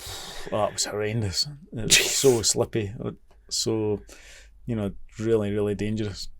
These a lot of riders wouldn't admit to pulling in. Didn't mean you quit, you know what I mean? Like, you'd carry on racing at another time, but at least you actually, do I dare say, had a lot of sense to go, no, tomorrow's another day. There's always another race, isn't there? Yeah.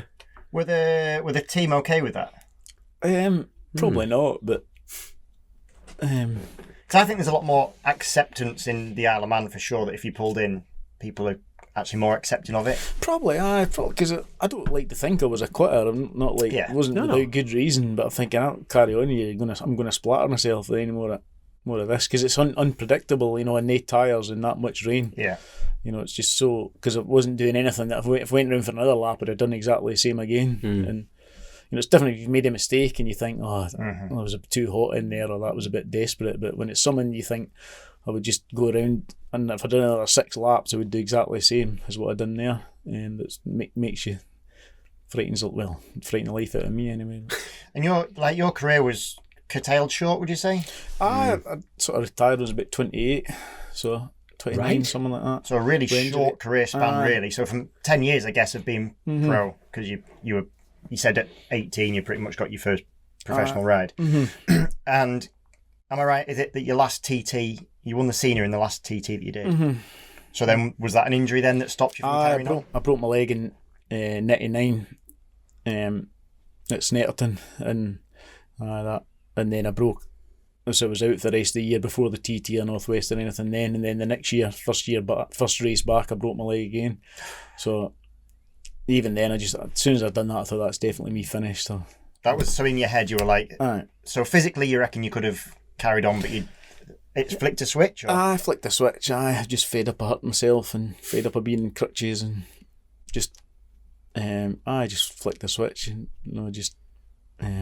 still love bike racing, but I just didn't want to be a full-time bike racer anymore. Really. And how did you feel after that? So did you then go back to the races straight away, or did you went back. Length it? Or? I went back to racing and worked in some teams for a few years and stuff, and then the best team up with I worked with was Robbie Burns, the V-Trans team, and basically he decided we would pack it in at the end of the year, and then we went classic racing instead, and had a lot of fun going around Europe doing the ICGP Championship, which was for like 250s and 350s up to 1984. That was a good championship because they would go to different races. They'd maybe have a race at a BSB, they'd have a race at World Endurance, they'd have a race at a Dutch Championship, a German Championship, a Croatian Championship or something. So you go to all these different circuits, French Championship or Italian Championship, and see different racing and different paddocks and stuff. And, it's like living the going back to the gutter again. Start off in the gutter and sort of get up to professional teams, and ended up back in the gutter again with your mates going away. And did you work in Robbie's team then when he was doing with MLAV and that in the Vitrans team? The year after that. Year after. And then, because then you managed the ETI Ducati squad. I had some good riders with that. Sean Emmett, John Crawford, Stuart Easton.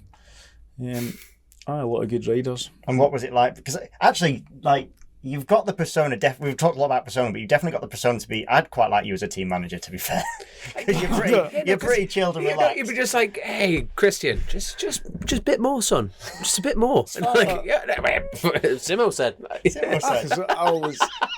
I always said there's only two hard things about motorbike racing. One's riding the bike, and the second one's paying for it all. Everything else is pretty easy. Really. You've just underlined motorcycle racing straight there. But was it enjoyable or frustrating or? Sometimes frustrating, sometimes enjoyable. Nothing like riding. I like riding bikes is the thing for me. Riding motorbikes, even if it's just going away with your mates on enduro bikes and going playing about up in the mountains, up in the hills or whatever. So somebody else getting all the fun and you're doing all the organising and sorting everything out. That'd be torture. There's a bit. I wouldn't do it again. But all seriousness, like Christian was talking about having you as a crew chief. Say the less organisation role. You're there to do a job, and that's to look after Christian in this persona. Have you done that before? Like directly crew chiefing? No, not really. No. Fancy it? No, I think I'm out of touch too much with electronics and stuff. I don't know enough about modern bikes and setting them up. Yeah, my dad was similar with that sort of thing. He was like, too far out of it to get involved. Would you say like you having a crew chief now, is that a crucial part of it? That's like I would say it is from the outside looking in. I think crew chiefing role's a really hard one because you've got to have an incredible technical ability, but you also have to. The communication side of thing is a big thing, isn't it? Because you've got to understand the language that the rider talks. And I don't mean English or French or Spanish. I mean, like, all riders use different terminology for the same thing. Yes.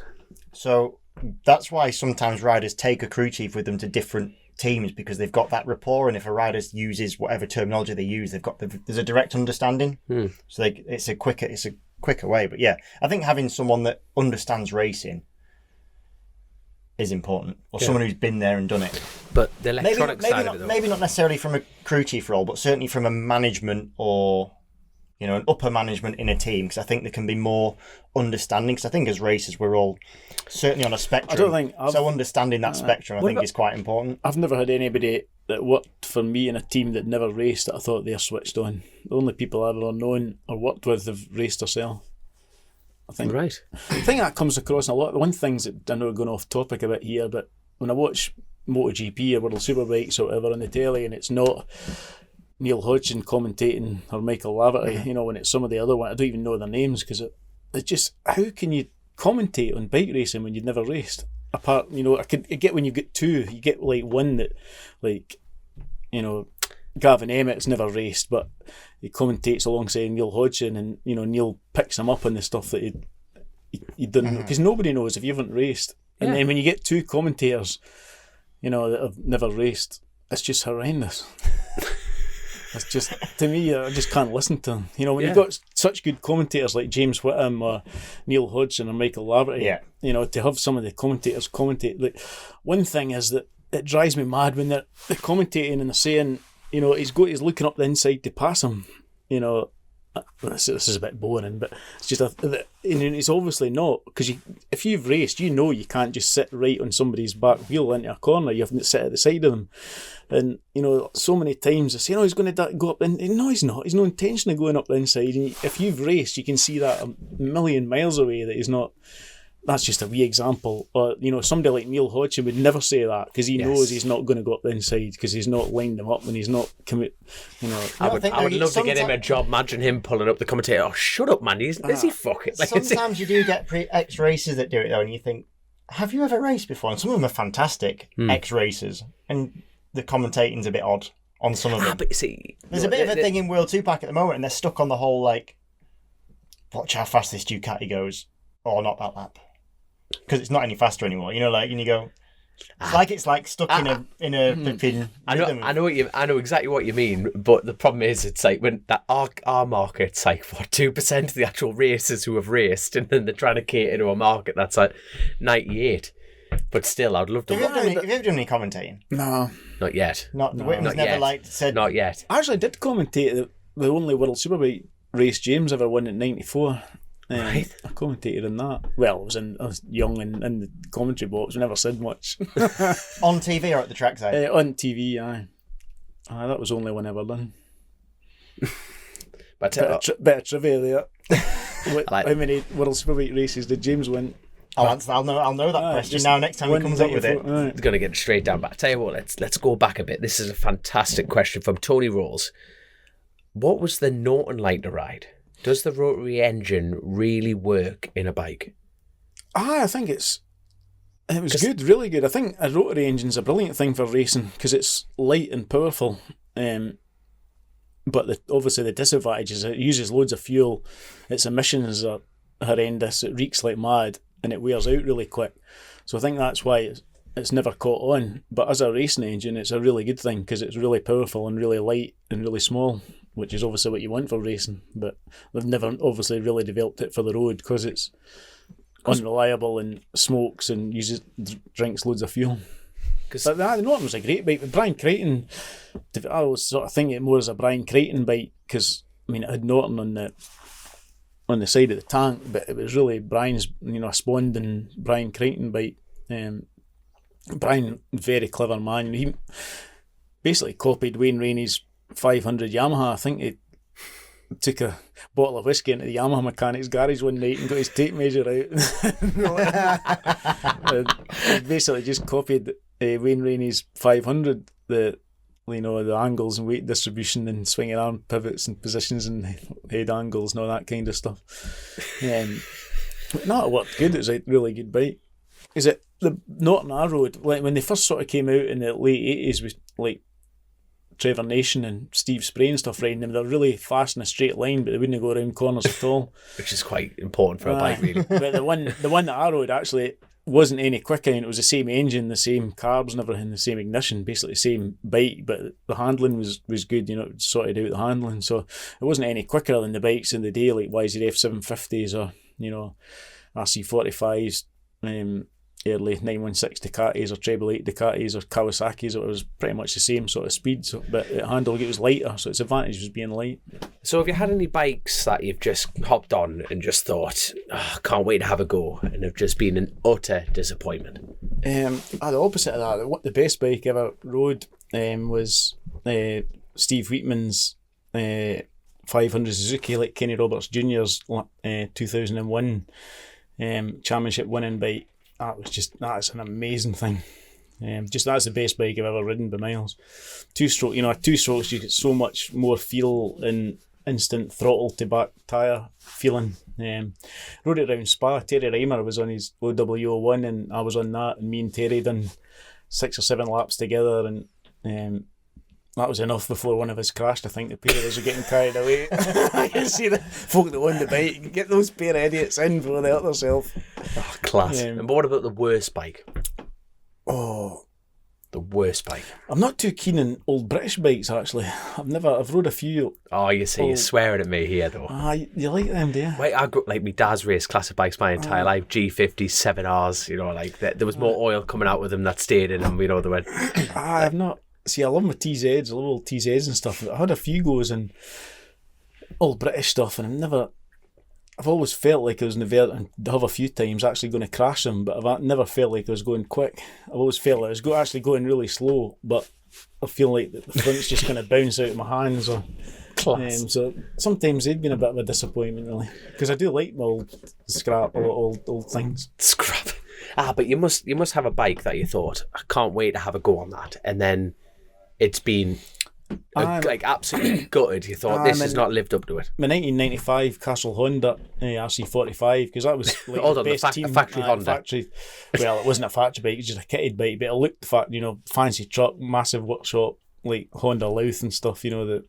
All the best of stuff, and that was a uncompetitive bike really at the time. Did you know from the first ride? Or? Pretty much, aye, because Phil Borley, my teammate at the time, he was a good rider as well. Pretty much finished his career because he was really technical. Well, he still is, and he just couldn't understand how he couldn't get it to handle. How he couldn't get it to be any better. And I don't think again, not talking behind Phil's back, he's a brilliant rider. I'd say this. I don't think he was ever the same rider again. I don't think he was ever as good again after riding that bike. I think it shattered his confidence and his, his enjoyment and everything so bad. So I would say that bike really. The 45, is that the single-sided swing arm? Mm-hmm. Yeah, I got first time I got to ride one of them was around Spa, and it was my first time around Spa. I thought, this is just. You do a lot of classic stuff, don't you? Yeah, well, I guess it's a road thing as well, though, isn't it? It is a road, yeah, because obviously you do the classic. I tell you what, do you reckon we can get your levers back? Have you still got your licence? Aye. Good lad. Right, good lad. Do you reckon we can get you back at the classic TT? Oh, God, no. Come on, be alright, man. Be alright. No, Me and Christian won't tell anyone. Don't worry. Grace won't tell anyone. It's only us three. I'll be my Durabite. I'm with Durabite, my sandwiches and my radio and my tartan rug. Have you not, I know you're saying I can't wait to go, I'd like to do a parade lap. But they don't do them anymore. No, they stopped that. Could you switch it off now? Aye. No, because you were just talking about going down Spa on Kenny Roberts' bike, and you're like, you got that bike there. Aye, that's in your own mind. You're going quick. You're not really going quick, but that was probably about 5 years ago as well. So that's it. You're only a pup, man. You're only a pup. 5 years is only 5 years ago. But in theory, there's a question: if you could pull a bike out of any bike you've ridden, or arguably a bike that you'd like to ride now, and you could go down Bray Hill on it for the classic TT. What would it be? Oh, 500 Suzuki Grand Prix bike. easy without even thinking about that. Well, they're eligible for the Superbike race. Would you go? Would you go do it? In theory, no chance of it. That's how it would catch you out as well. And I think it's hard enough racing at TT when you're racing bikes every week and you're on, and you're sharp and you're on your game. I wouldn't be just not doing it enough and not sharp enough. But you wouldn't enjoy. Now, I'm going to use this as a comparison. It was like, obviously, I never met Joey Dunlop. Never met him. But there was a brilliant documentary called Road. You must have watched it. Like Liam Neeson voiced it and narrated it, should I say? But then, that's an incredible documentary. It is, isn't it? It is like about the Dunlop family, and tears that did. Oh, it's just. I also cried at Casper the Friendly Ghost, but. Mate, that's right in the feels, that mate. You know what I mean? He's a child ghost. But that show is something else. It is brilliant. It is absolutely brilliant. But now, like I say, I never met Joey, and I don't know the Dunlop family. But in that documentary, it almost gave you the perception that he didn't want to win anymore. That build up to that 2000 race where he won the senior. It was a brilliant way of putting it across. But he had a need to race rather than. He wanted to, he wasn't fussed about the result. Really, right? He just wouldn't. He'd be so humble and not full of. So it sounds quite familiar. This. No, Joey would want to win, even at that age. Oh, aye, definitely. Because you wouldn't win if you didn't want to. It's easy to finish 18th, isn't it? Or whatever. He would want to win. He'd be trying as hard as. Is that why you wouldn't go back to racing? I'm not comparing myself to Joey in a million years. No. I mean, that. Would you be happy with 18th? No, I wouldn't be happy with 18th. No. I don't think Joey would have been here. Yeah. No, it's just interesting. When you think for me, going down, it's just phenomenal. But then my fear is not going faster, and I think the faster you go, you think bloody hell. So could I go back just to there's racing and riding? And I think you've answered that for you. You couldn't go race it just to go do it now. No, definitely not. I wouldn't enjoy it. I would be so disappointed in myself. And yeah, every dog has their day as well, don't they? And I know I'm too old, and it's time for younger riders to do it. And no, I just mean, but you would go. I wouldn't want somebody, some fast boy coming up behind me and thinking, what is this dithering old goat doing getting my road? I couldn't live myself for that. Dithering old fool. No, but then let's talk about Rutter and McGuinness. You know what I mean? They have still got plenty of bite. I know Rutter's, for the first time, he's actually stepping back from Superbike duties and Supersport duties. He's only doing Super Twin racing this year. But obviously he's got a lot on his plate. We're running Storm Stacey and Superbike and Craig Neve on the roads. But I'd absolutely take my hat off to both of them doing that.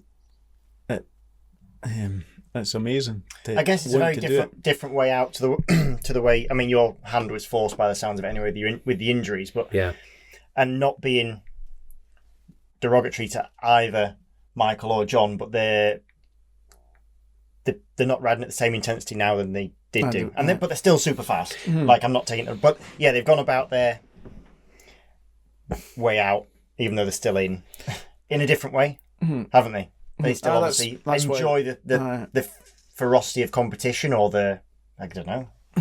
That's why they're still both riding and they're still alive. If you had a rider like Steve Plater, for example, that was still doing the TT, he wouldn't, because he wouldn't be alive, I don't think. Go on. Well, Michael and John would knock it back now, where they would think, right, there's another race. There's another race, knock it back. So whereas, somebody with like Steve Plater's mentality that would give it everything, absolutely, no prisoners. If you're beating him in a fair fight, then you're giving it everything. Yeah. So I don't think. It is good. You need to know what. Like James Whittam was talking about that, and James was like a Steve Plater as well. Absolutely everything. Giving it everything on the limit everywhere, and you can't ride like that and do the TT every year for 30 years and be in the limit in every. So you need to know yourself what kind of rider you are and what yourself. Everybody knows if you can knock it back or if you're a liability to if you're not that type of person. So, because even when you like talk about like John got on the podium at the Northwest last year, that went nuts. Was that this year or last year? He was on the podium with Davey Torden, like, but it was the last Northwest. It was the last Northwest, and everything just erupted, and you just think this is crazy. But like you say, he's got that mentality that, I dare say, he just loves it. The other thing with him is his knocking it off is still better than 99.9% of people. But like you say though, he's still, he's picking his battles now. Do you think he's knocked it off, or do you think he's? He's got to knock it off at the age he is, isn't he? But he's gone quickest than he ever has this year. Yes. At the TT.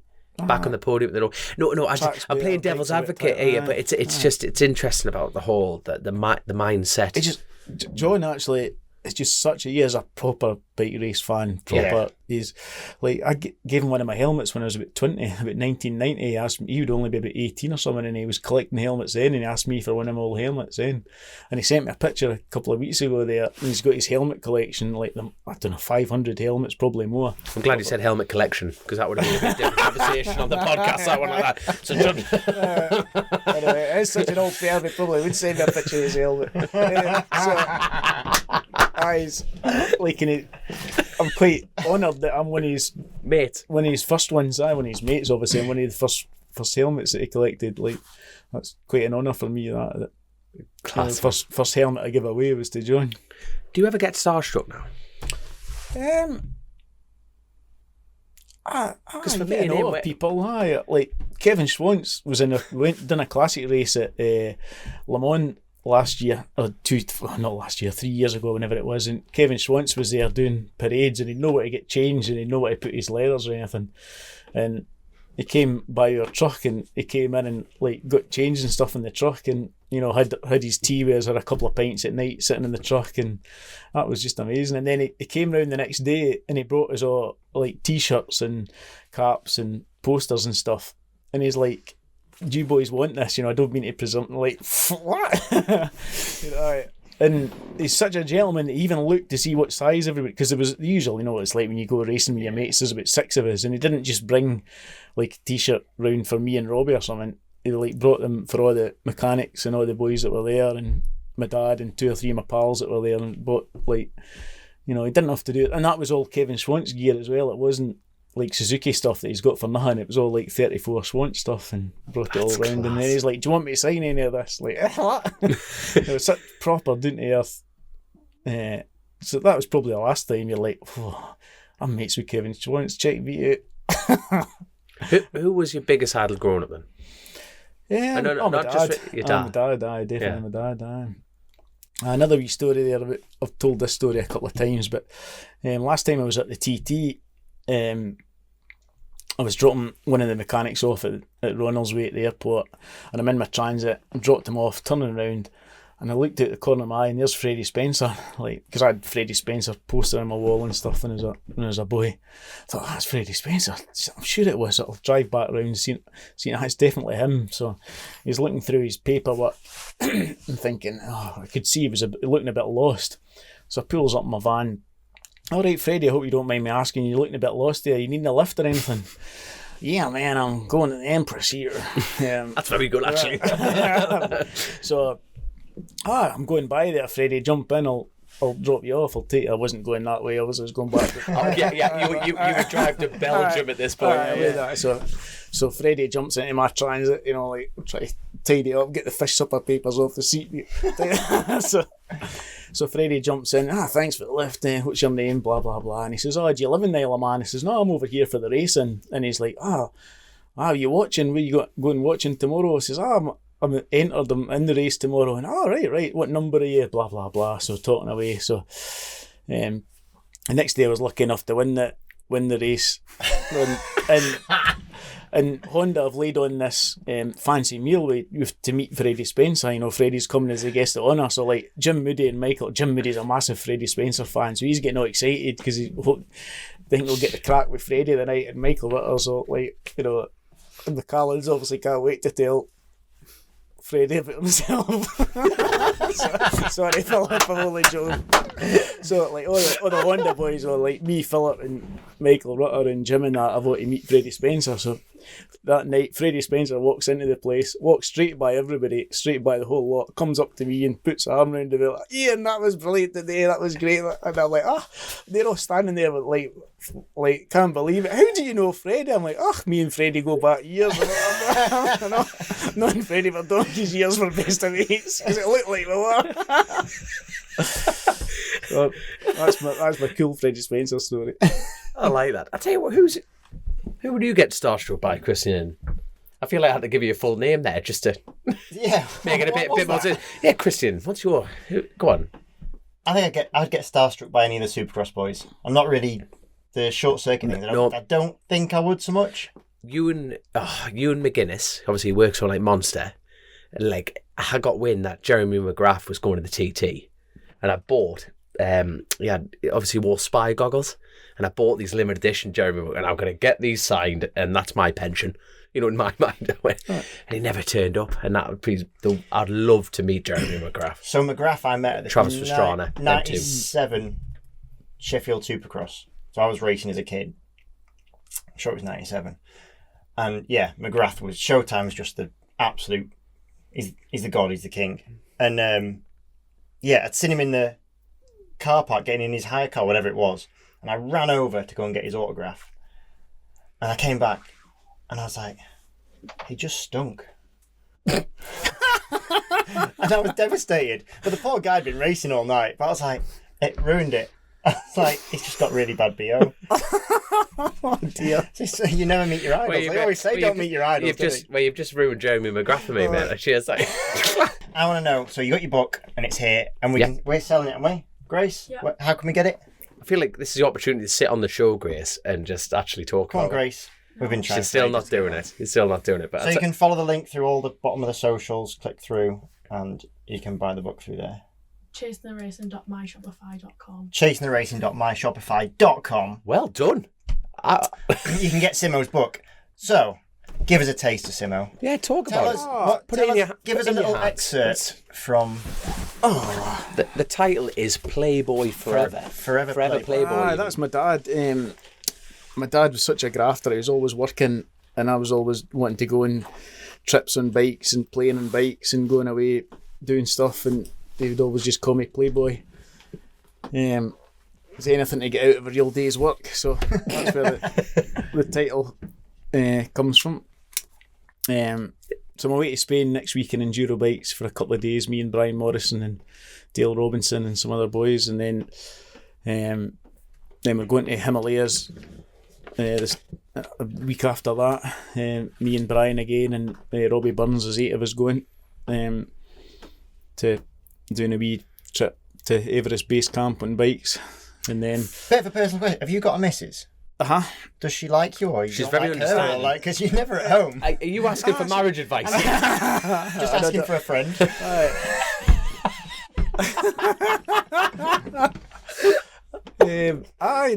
Sorry, Eve, Nicola. Eve likes motorbike. She's coming to the Himalayas with us. She's riding and stuff. class. So she likes bike trips and those kind of adventures and stuff. She's came. Does she ride with you? She rides. She's came to like Vietnam with me and Michael Rutter and Brian Morrison and Robbie and all them, and Thailand and stuff. Done some few bike trips, and she likes that kind of stuff. Sometimes anyway. Sometimes if it's a bit difficult, Yeah. I can see I'm going to have to get the plasters out. She's going to come for me. But the best thing is, obviously, this interview, we can only have so many hours in the day, and we could sit here and chat and chat and chat. But obviously, if you want all the details of your class career, it is literally in this, isn't it? Is that correct? Stuart Barker helped me write it. My pal Stuart, who's done quite a few books. He's done like Neil Mackenzie's book, Steve Hislop's book. He's just done one in Marquez. And Yeah, you know, Rossi and stuff. just a few big names. You know when you were doing it, was there things that sort of kept coming to light, like memories that kept... Loads. I kept wanting to write stuff down that Loads of, and there's obviously things that you've missed out that you've remembered afterwards, and people that you've wanted to thank that helped you loads that you forgot to mention and stuff, and other, because it's quite hard when somebody else writes it. It's not your words, you know. I don't mean that as any disrespect to Stuart, because he's a million times better writer and better storyteller than I could ever be. But it's not your way of saying it, you know. And sometimes we weren't arguing, but when he's wrote it out, there's loads of swearing in it the first time, and I'm like, I don't like all that swearing in it. And he's going, well, you said it, you're the one. And I said, well, but that was, if I'm sitting talking with your mates, you'd swear. Well, you have the crack, don't you? It's different. It's a different conversation to if you're actually talking, you know. And if we switch the camera off, there'd be more swearing here. Oh, you can do it. Chase the Racing, don't you worry about that. It's just, so it come out, when I was reading it, there's too much swearing. He's saying, no, but that's normal language. That's, you know, the way it comes across. And I said, I think that comes across as being a thickle. If I see somebody swearing all the time, constantly, every second word that comes out of the mouth, I think they're thick. But, so loads, it's quite hard to, when somebody else is writing, he's done it like it would never have happened. I could have lived to be 200-year-old and I wouldn't have sat down and had the patience to write it. So thanks to Stuart that he's done it, really. That's good. And had faith in me to do it, because I've said, we'll never sell any of it. Who's going to buy that? I'm going to give one to my mum.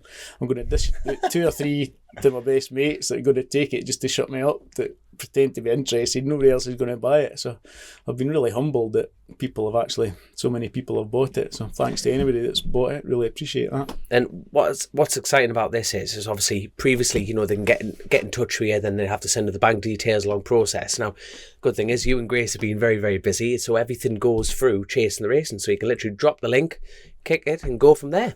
Not only that, are they all signed copies? They're all signed copies? He's wrote you a real special message in that. Have you seen it now? I am joking, by the way. I can't read that out loud. Absolutely love it. I tell you what, here we go. We've got loads of questions for patrons, but this is a brilliant one. Andy Ryder, funniest on-track memory. I like that. Oh, on track. Because obviously he wants a dodgy off-track one as well, but you know, he can have the giggle. We've had a few with them. It's funny because I can't think, when you're actually racing seriously, it's never really that funny. But last year I went to Iddon for a parade lap thing, and one of my best mates, Brendan Holland, who got me back into classic racing, he's got a 500 Kajiva, an ex-Randy Mamola 500 Kajiva, and I've been trying to talk him into doing a parade thing at, because he can ride a bike all right, but he's a nervous wreck. The trouble is, every time he rides a bike, he ends up going in the track with a load of people that have done a lot of racing, so he thinks he's absolutely hopeless, but he's not. He can actually ride a bike all right.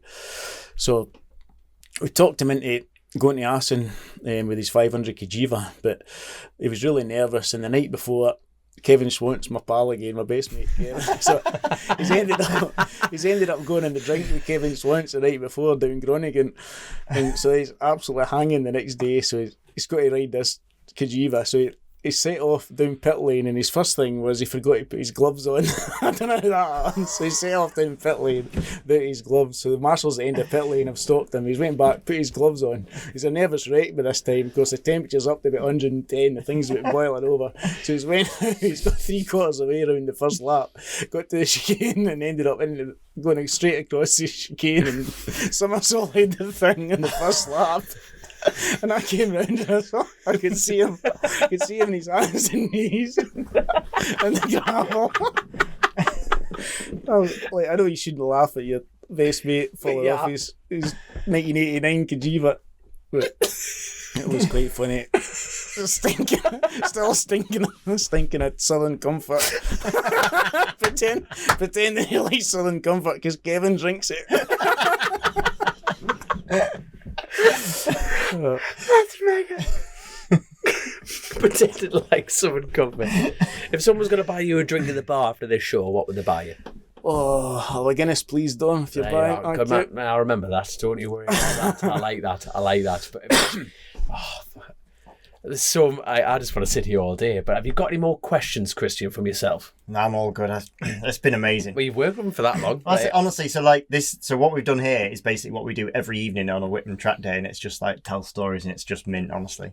I always like Adam Jenkinson's stories. He's always got a funny story when we get to track days, because he goes round and cuts the looks after gardens for all the Man United football, for loads of Man United football players. Right. So and the only reason he's got this job is because he hates football and he's absolutely no interest in it. And I love football. I'm always asking him, what's Harry Maguire like? What's all these players like and stuff, and he just doesn't give a shit. And that's obviously why they like him, because he doesn't pester them for tickets. He does a bit of skip raking as well. I've got a pair of Harry Maguire's size 12 boots, wheelie boots. Jenko goes out and skip. I don't know if I'm supposed to say that. Jenko was going, I told you not to tell anybody. We'll get him on as a guest, don't worry. We'll make it up to him. Jenko's always got a good story, right? Oh, that is good. That is good. But I tell you what, I must say thank you to. Hold on, let me get that. Hold on, one more. What's your worst Whitman story from Rob Cooper? Oh, good talk about James. But what's your worst Whitman story?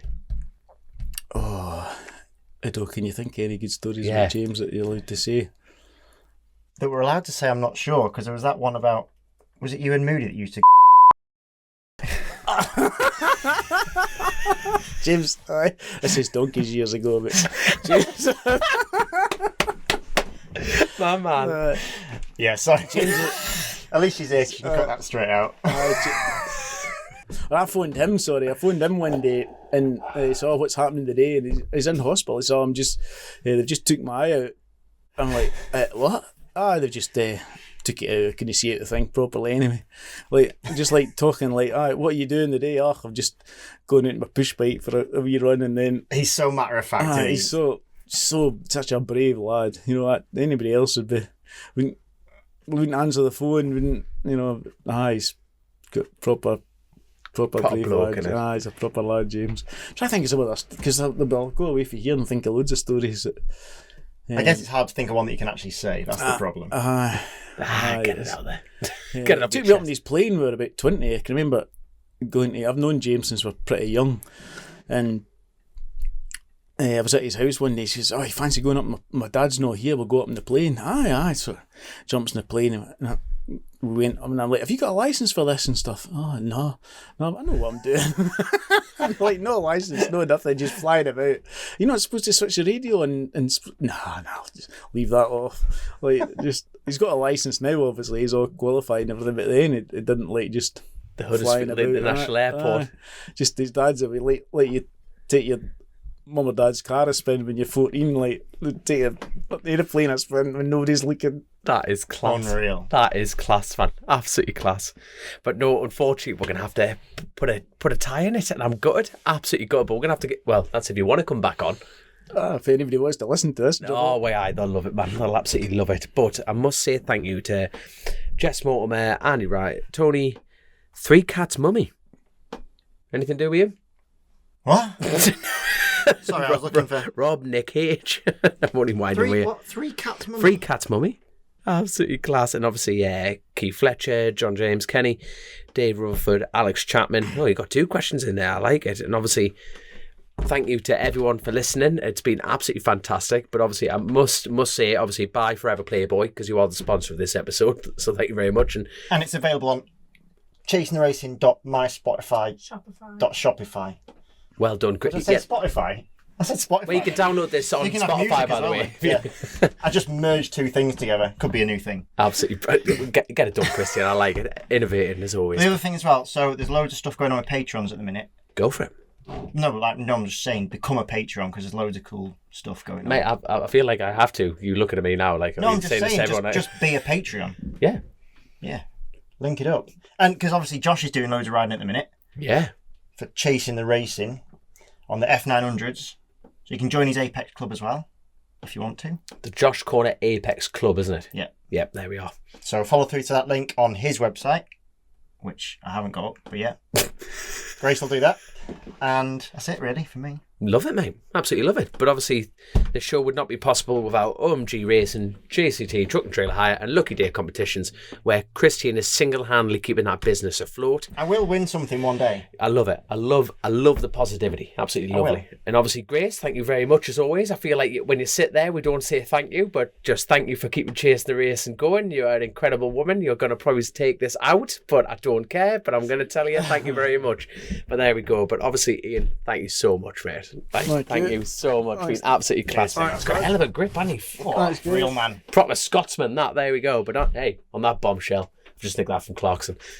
We'll call it a day. See you in a bit. Thanks so much. Thank you.